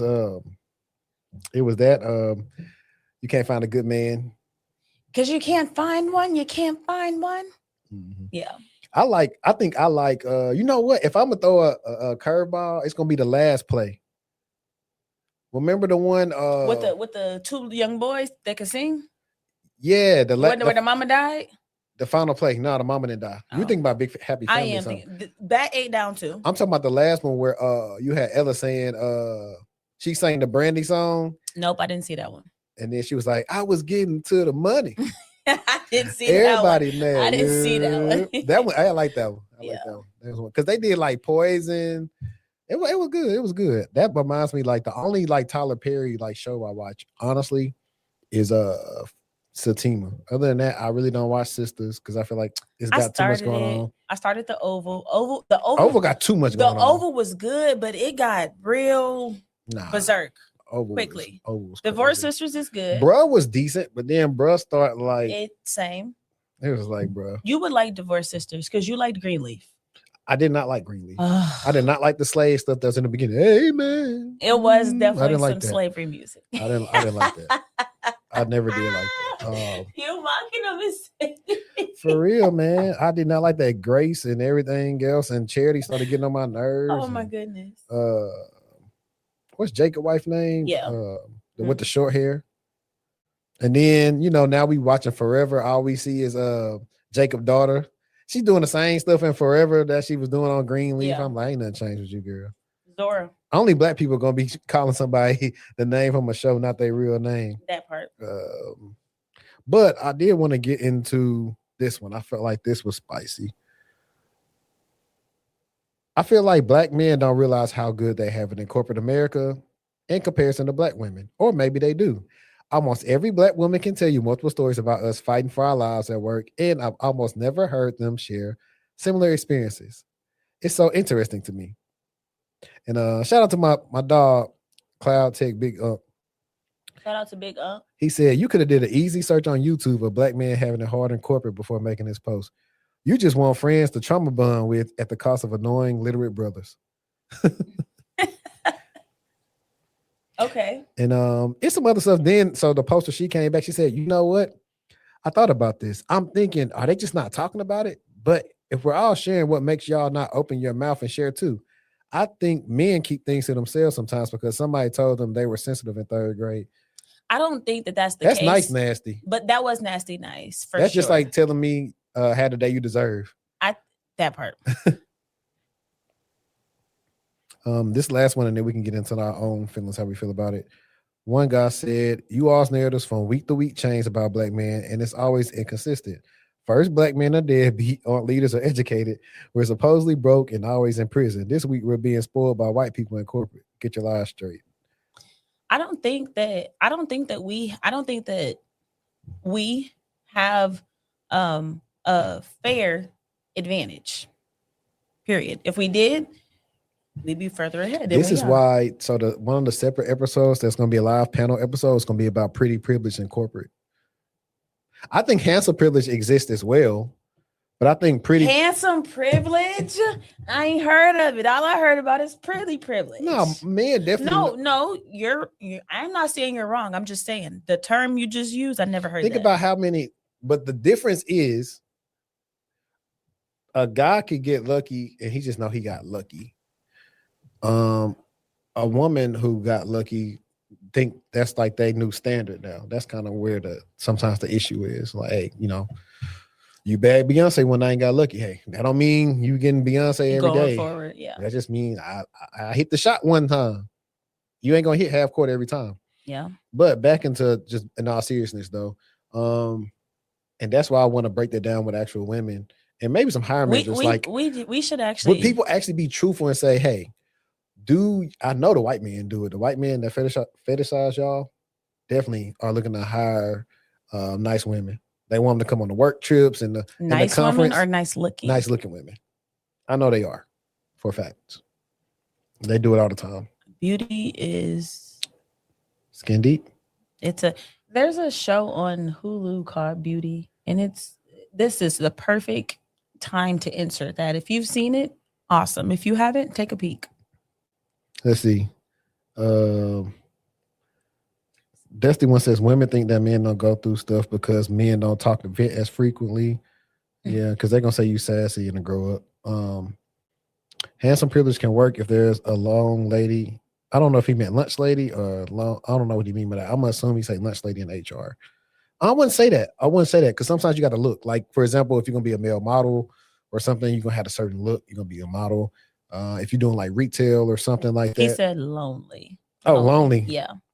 Maybe. I've definitely heard someone having that corporate look. Yeah, you got the corporate look, the corporate voice. I know in business class, like my first business class, like business 101, the guy told us like, hey, when I had my store, we definitely hired attractive people. I mean, you hire people that are attractive and people that look the part. The look is very important. The look is a part of the opportunity. Yeah, let me get into, because I don't really think I have to read much off of this thing. What's my thing? This addressing the double gap faced by black women in the U.S. Economy. And let's see. So I'm just going to comment on some stuff. I'm not going to read this whole thing. So right here, say this double gap is a result of the intersecting effects of the racial wage gap. Black workers overall earn on average less than white workers, and the gender wage gap, women overall on average earn less than men. How big is this double gap? Well, the Institute of Women's Policy Research finds, I think it's a long time ago, and I'm assuming we're going to just say it's probably the same. Finds that in 2019, women's median annual earnings were about 81% of men's, and according to the findings of the National Women's Law Center, black women earn about 61 cents for every dollar that non-Hispanic white men earn. But these analyses do not take into account the complex factors that plays a role in wage disparities for women and women of color in particular. Among them are occupational crowding based on sex, gender, socialization, employer bias, historical exclusionary practices on the part of unions, and the motherhood penalty. And these and other analyses do not fully account for the many and varied consequences of centuries of racial discrimination against Black Americans that remain very evident today. And I want to interject right here real quick is because I do remember having women clients that when they got the offer, they were scared to negotiate. Yeah. And that's when I could probably pull it up, but it said like, you know, Black women are least likely to negotiate their salary. So some of it is that, hey, some of you are not negotiating, you know, your worth is not, you know, what you worth, what you negotiate. So that's why you also get paid less. And then sometimes they just don't want to pay you. So I know how it go in both hands. So this definitely ain't a saying like, you know, y'all crying wolf or nothing like that. It's like, it's kind of like twofold. Like, you know, do your research. You good enough, negotiate that. Be comfortable with telling them no and go on if they don't get to your number. So back then it said the U.S. Bureau of Labor Statistics detailed the double gap in June 2020, releasing data on average weekly and annual salaries broken out by race and gender. So it said white men earned about $1,100 weekly. So that was around $58,000 annually. Black man was around $828 weekly, which was like $43,000. White women was around $929, which was like $48,300. And it said Black women was $779 weekly, which was around $40,500.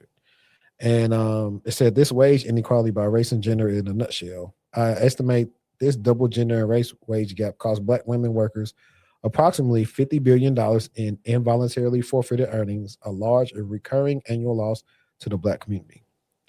So that is one. And then I know I had another because it was also on some of the like leadership and stuff for that. Let me see if it's that. Oh, no, that is it. Okay. But I know I definitely was wanting to do one about Black leaders. And I thought I covered that before about the percentage of Black men and women leaders that's even in corporate and how small it was. I know that was something that Nicole and I talked about when we had our call a couple of weeks ago. It was like, how many Black CISOs are there even like in Fortune 500s? I want to kind of circle back to that article you were just talking about. This man that I've known for a really, really, really long time. And I know that he has, you know, my best interest at heart when I'm calling and seeking out advice from him. And one thing that he told me being a woman and when it came to negotiating was like, you need to think like a man. He didn't say a Black man. He didn't say a white man. He said you need to think like a man and you need to ask for whatever it is that you feel like you deserve. All they can say is no. If they say no, cool. Then no is the answer.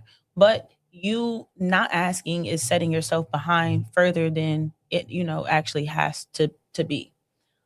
So I think that's just kind of a piece of advice that I kind of want to leave with folks is like, or folks with women is that don't be afraid to, I don't even want to say be aggressive, right? On folks now.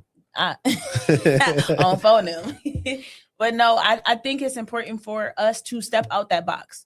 Be uncomfortable, ask for what you feel like you deserve. The only thing they can say is, I mean, not the only, but I mean, all they can say is yes or no, period. And you move on with your married little self. No, I agree. Hang on, because there's some new people in here, so I'm finna play this again for them. Bruh, man. What's up, man? Bruh, man need love, too.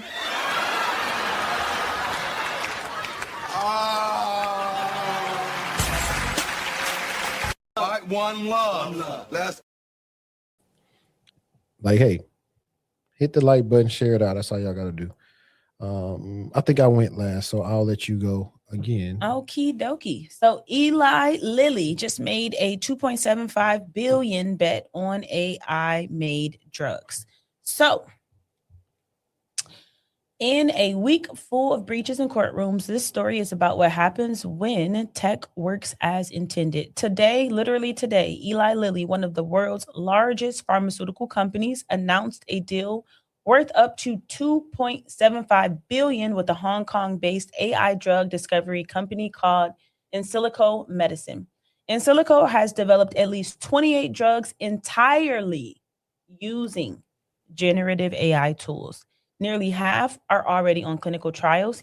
Eli Lilly is getting an exclusive worldwide license to develop, manufacture, and commercialize a portfolio of those AI discovered drugs, including a potential GLP-1 treatment for diabetes. Traditional drug discovery takes 10 to 15 years and billions of dollars. AI drug discovery works differently. Generative models analyze existing molecular data, protein interactions, and disease mechanisms to propose drug candidates a human scientist might never have tried. The process is faster, cheaper, and increasingly effective. $115 million goes to in silico upfront. The remaining up to $2.75 billion is tied to regulatory and commercial milestones. Eli Lilly's own CEO said they already use AI in manufacturing their GLP-1 drugs, Zepbound and Mojaro, and it let them produce more product than would have been humanly possible during peak demand. That's not hype. That is a real operational result. The AI pharma collaboration is moving faster than most people realize. The Eli Lilly / Insilico deal is the clearest signal yet that major pharm is no longer treating AI as a research toy. They're betting billions on it, and it works. And the early evidence says it might. The implications for how quickly we can develop treatments for cancer, rare diseases, and infectious disease are genuinely transformational. Just like we talked about, you can literally do anything that you want to do. If there's something that you want to cure, treat, think about an illness that is, what do they call it? This is a rare illness, something like that. You can do whatever you want to do in this lifetime. And I think that, yes, it's scary. Absolutely.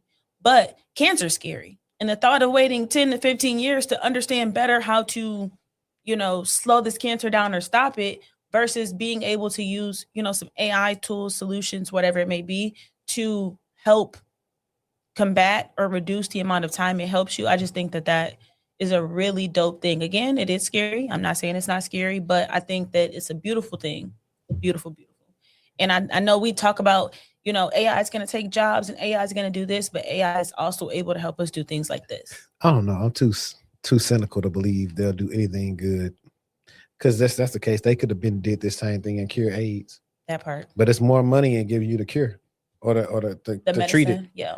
So I don't know. Like I said, I'm even nervous about people who own Zepbound and Ozempic and all the other stuff, just because, like, when have they ever put something positively on us that was actually good for us in the long run? Mm-hmm. It's like probably the Tuskegee experiment all over again. Oh, that was nasty. If you don't know, do your research. Yeah. Somebody in the comments said, like, I missed it because I was switching back and forth and I let you go. But he said, this isn't the topic, but I work for a company that is progressive. They had 3 DEI thing work meetups, 3-day events. Every time the seminars and presentations were presented by white people, and he's the only black guy. This has been both hilarious and nauseating. Totally can understand, Dusty. Speaking of that, our favorite TikToker actually had something for us. Let's get it, shorty. So that comment goes right into this. Let me see. Here we go. I don't believe I've ever been a DEI hire. Just getting out of hot water, making it into the hot take. I'm not even. The reason I tagged this because I actually agree with this take. I think this is a solid take. If you missed go watch the whole thing. But essentially, what he's getting at is he's saying that being black has never kept him from a job. And I think I'll add more context to it as a person who was in the tech, transitioning into tech from like all sorts of work. I say being black has never kept me from a job that I have ever wanted. I can pause it because honestly, you can never. It ain't the 1950s and 40s and stuff no more. So you really can't prove that. Yeah. That kept you from a job. It's only a unspoken knowing or feeling just based on when you just look at sometimes how these companies are mapped out and the culture and what they hire and what everything says about you sometimes. And sometimes you get there and then you realize why you're the only person there. So I'll just interject with that right there. It's like you can't definitely just say, hey, it's not easy to pinpoint and be like, oh, And nobody's gonna ever admit to that because they know they're gonna get sued. That part. Like, I think I've always, any job that I've ever been at, if Yeah, you it's were to hard. check any of my references, like if you're a future employer or whoever, none of those employers can say that I didn't do my job. I didn't do my job really well, and I did not collaborate with others in the process. And I think that is what you like. That is the confidence that you need to take into the job market. I do not think that it's going to be helpful if we're stuck on the narrative of they're trying to keep black people out of the He's workplace. doing It's just not everything. helpful. It's just not going to do anything for you. Now, is there prejudice? Of course. Are there microaggressions? Yes. Especially in these spaces where there are not a lot of black people. But when we're talking about on the way in, like you get in that role, nothing is going to make up for you not knowing your stuff.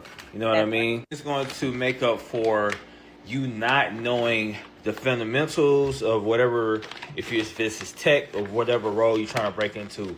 Because like the reason I walk into like these interviews and stuff like that with confidence is because I know my stuff.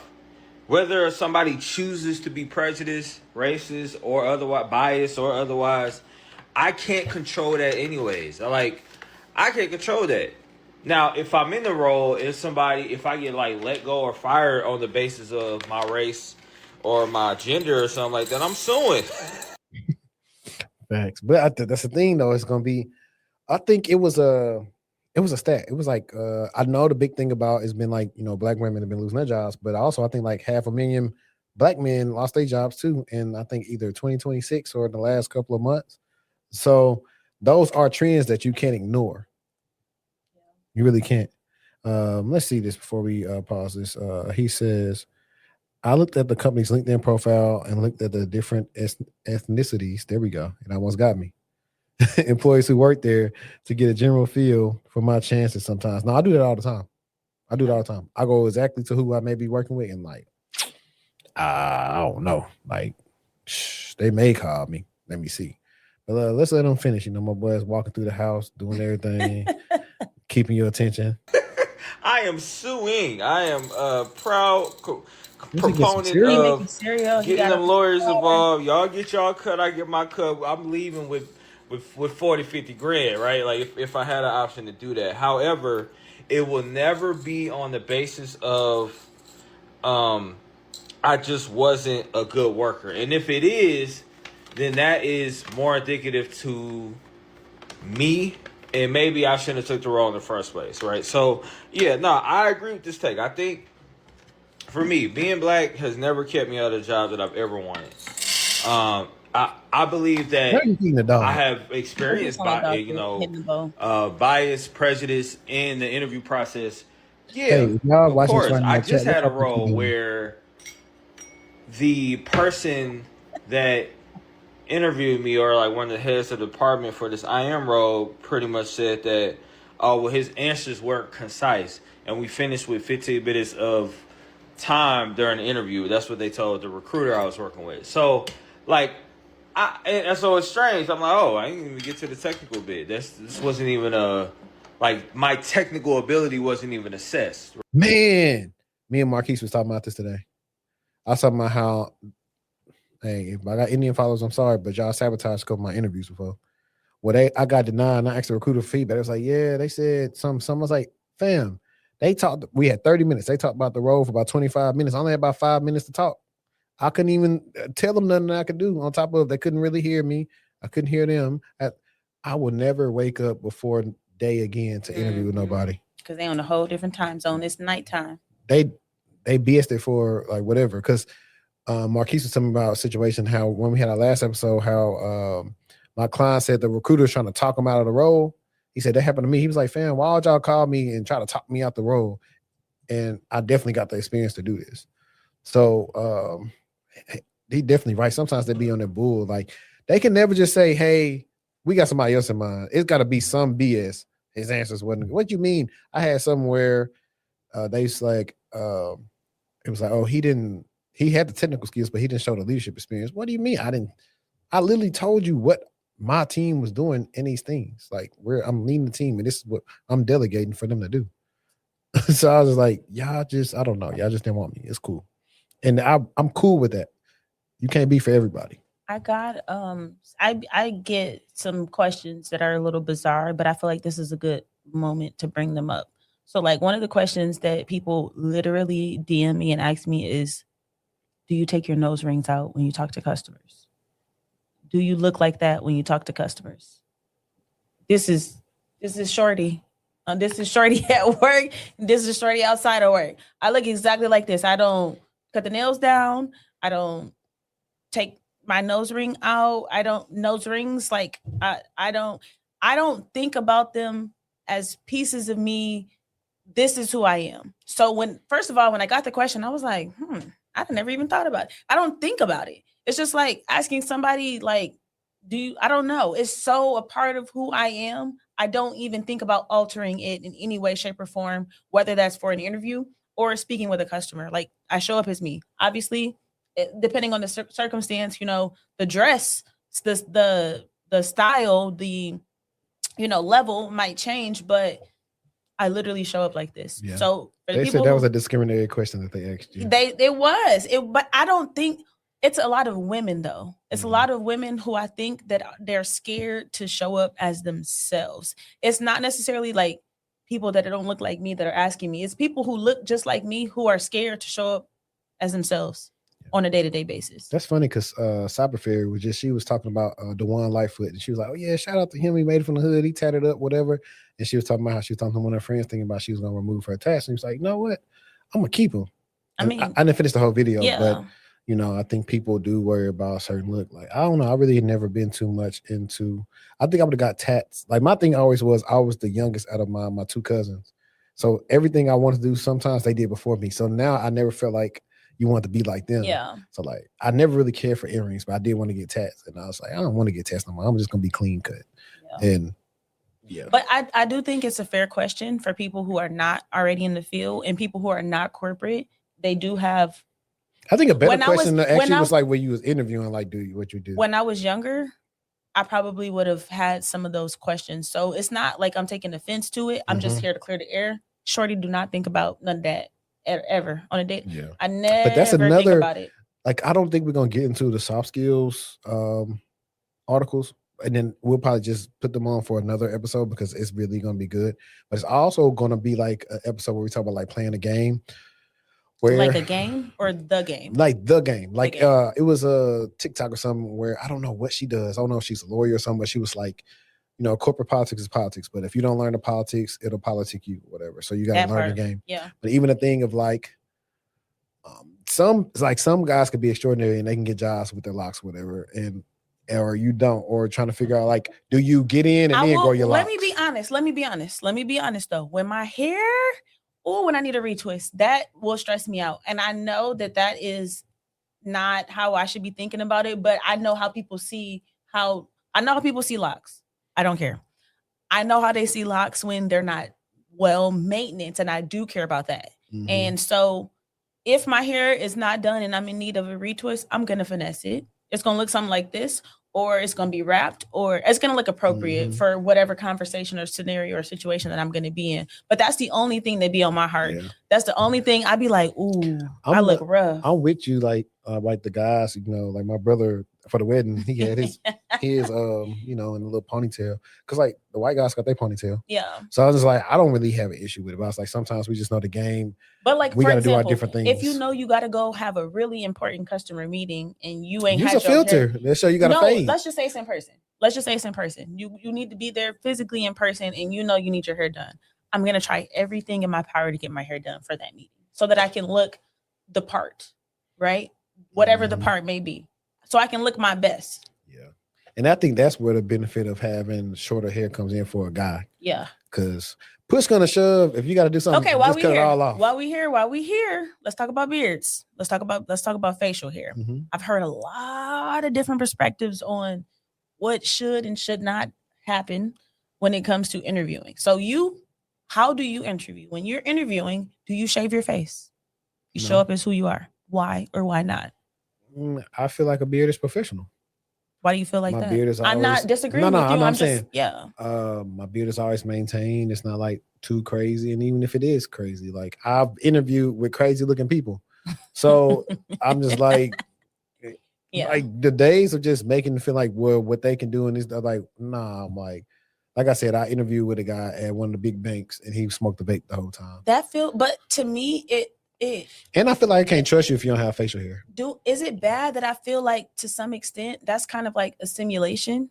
And I don't subscribe to that. What you mean?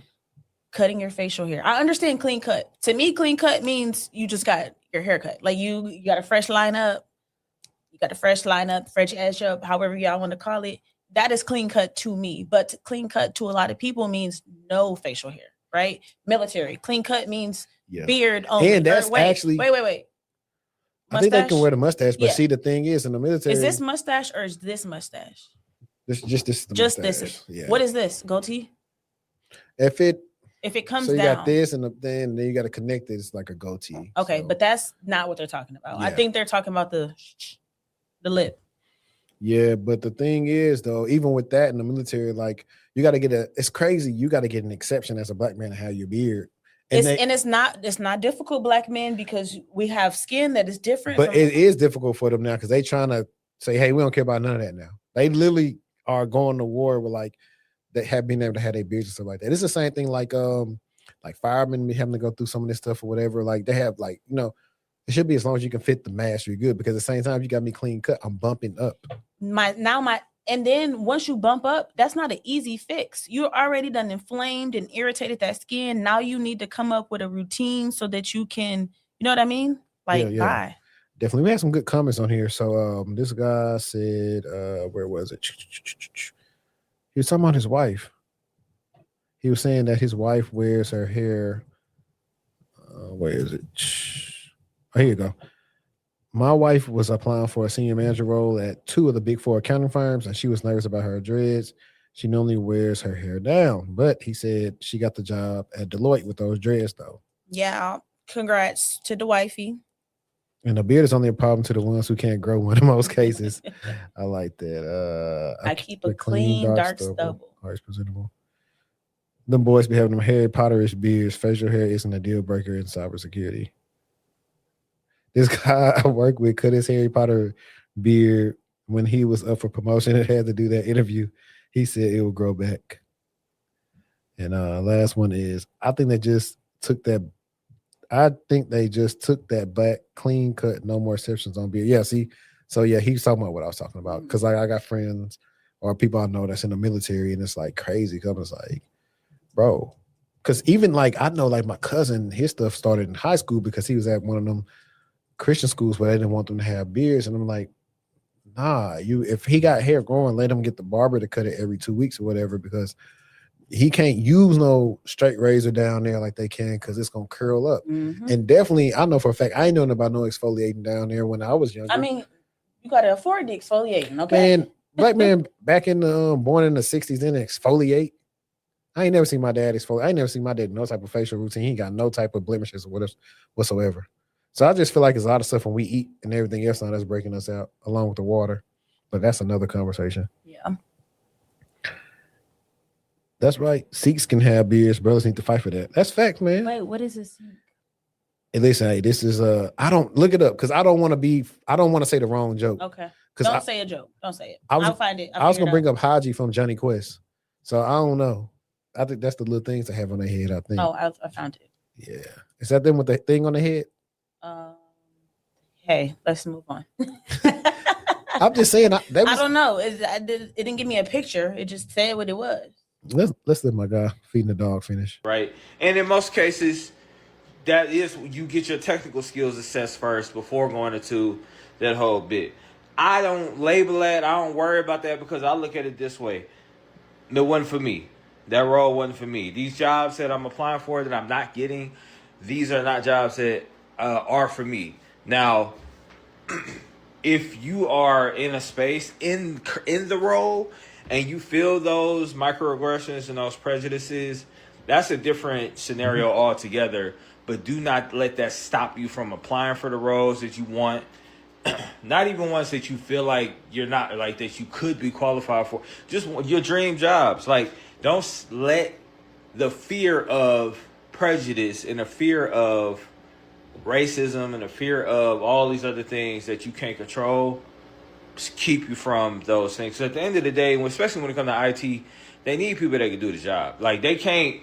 You could you could only refer your friend Jared so many times before he crashes the network, because you need somebody who's qualified to do the job, or who has the right thinking, and who's able to explain the process and all those other things. Yeah, so I'm with him. I'm with him on that. No, I still didn't know if he was feeding the dog or not. So he'll probably see this. That's how it sounds when I'm feeding my dog. And tell me he was feeding the dog. No, shout out to him. Shout out to him. I think like the other really big one I wanted to get into quickly was the Lockheed breach. That's what I had pulled up before I played that. And let me go to that real quick. So Lockheed Martin hit by Iran, F-35 blueprints allegedly stolen. And we can't end without talking about this one, because this week Iran didn't just hack email accounts. They went after one of the most critical defense contractors in the United States. A pro-Iran hacking group called APT, Iran claimed on March 23rd that they breached Lockheed Martin, the largest U.S. defense contractor making of the F-35, the F-22, and the THAAD missile system, and stole 375 terabytes of data. Their claimed haul includes F-35 fighter jet blueprints and other sensitive corporate documentation. They're not demanding $400 million, framed as the cost of building 4 F-35 fighters, to not sell the data to U.S. adversaries. That's crazy. Bye. Multiple security firms, Flashpoint, Checkpoint, Helicon, and Palo Alto Networks, have all commented on the claims. Lockheed Martin acknowledged the reports with a statement confirming confidence in their robust, multi-layered information system. I love the term robust. People always try to use that for their network when it's supposed to be fancy. Then separately, the Iran-linked Handala Group, the same one that breached Kash Patal's Gmail, posted data on 28 senior Lockheed Martin engineers linked to F-35, F-22, and THAAD programs. They gave engineers a 48-hour ultimatum to stop their work and threaten their families. Both attacks are still being investigated. The scale of the claimed breach hasn't been independently verified, but the context: the U.S. and Israel conducted strikes against Iran this week. Handala stated explicitly these attacks are retaliations for the U.S. military actions. The cyber front of the Iran conflict is very active right now. 375 terabytes, F-35 blueprints, a $400 million extortion demand. Even if half of this turns out to be inflated, the other half is a national security crisis. Iran is not trying to quietly exfiltrate intelligence anymore. They're making noise, posting publicly, threatening employees directly. That's a different threat posture. Part espionage, part psychological operation. Cybersecurity and national security are not separate domains. They never were. But the events of this week make that possible to ignore.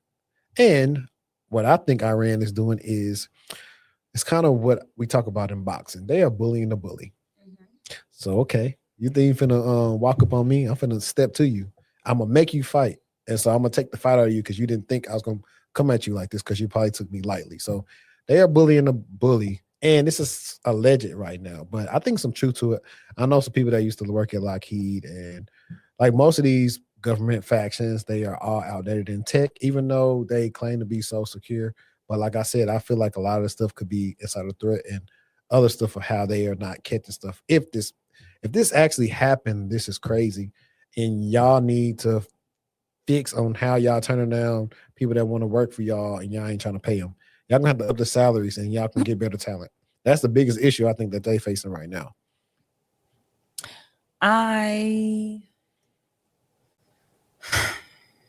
Decide. Yeah. I'm gonna just not get too political with it, but I agree with you. I think the last one that's always riveting is it's not long, so perfect. Yeah, let's do this. I think we have like a couple, like 2 more.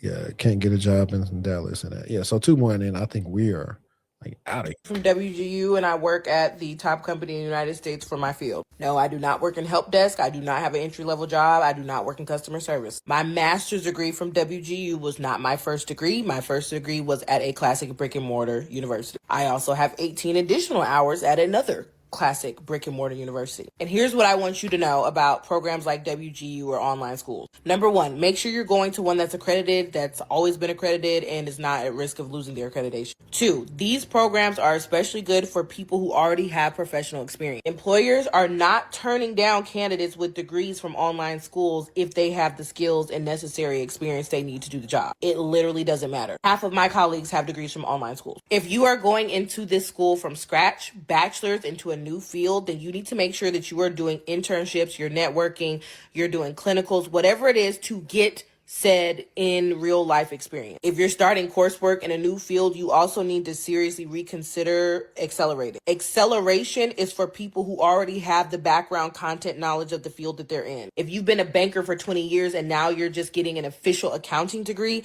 yes, you can absolutely skim Intro to Banking Foundations 101. You already know that stuff. But if you've never had an IT job, you do not need to skim, or accelerate through those foundational courses, even if you can. I know it saves you money, but in the long term, when you're unable to get a job, it won't save you money then. These programs are what you make them, and they really rely on you to have something else to go with the degree. I think the expectation that you can sign up for one of these schools, finish a master's degree in 3 months, and then just jump into a non-entry level job is literally insane. However, as someone who did a master's degree in 13 months and jumped into an advanced job a month and a half later, it can be done. You just need experience and skills to go along with your degree. I hope this helps.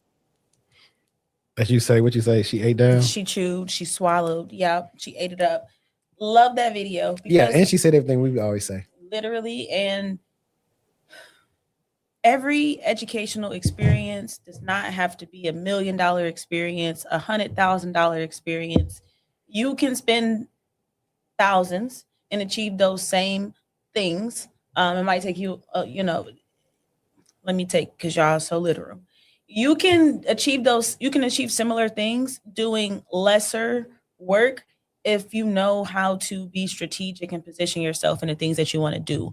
I'm so happy that she made that video, because people poop on WGU all the time, and nobody ever talks about it from the perspective of people who already are experienced and I've been in the field. You know what I mean? I've been in the field. I'm just doing this to level myself up.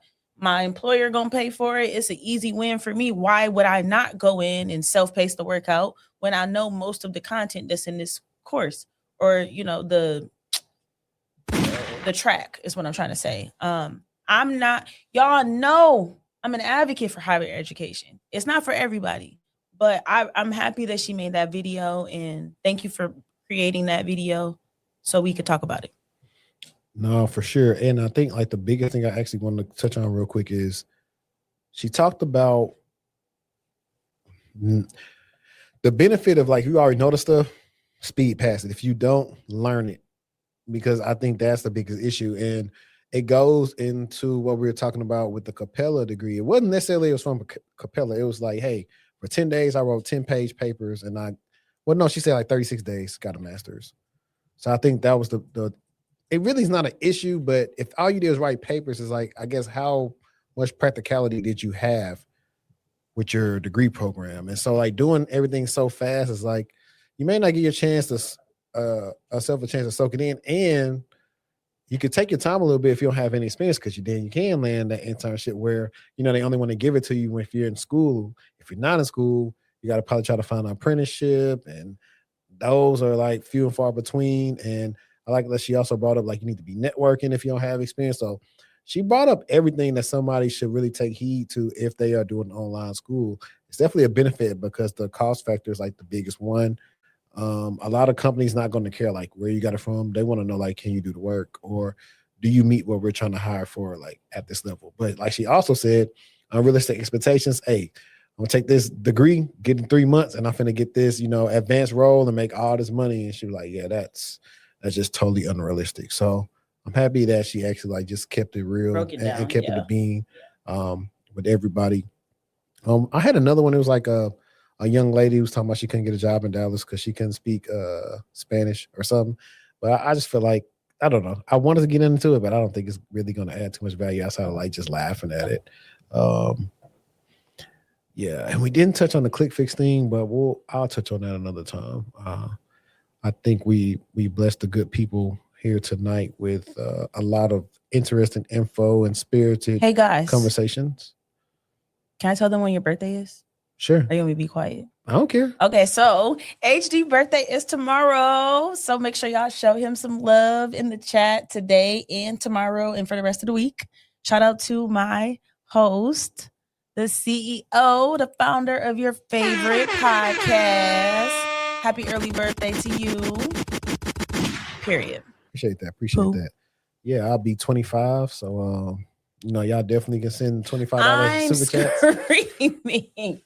So send the super chats in. I want to make sure that appreciate that more time.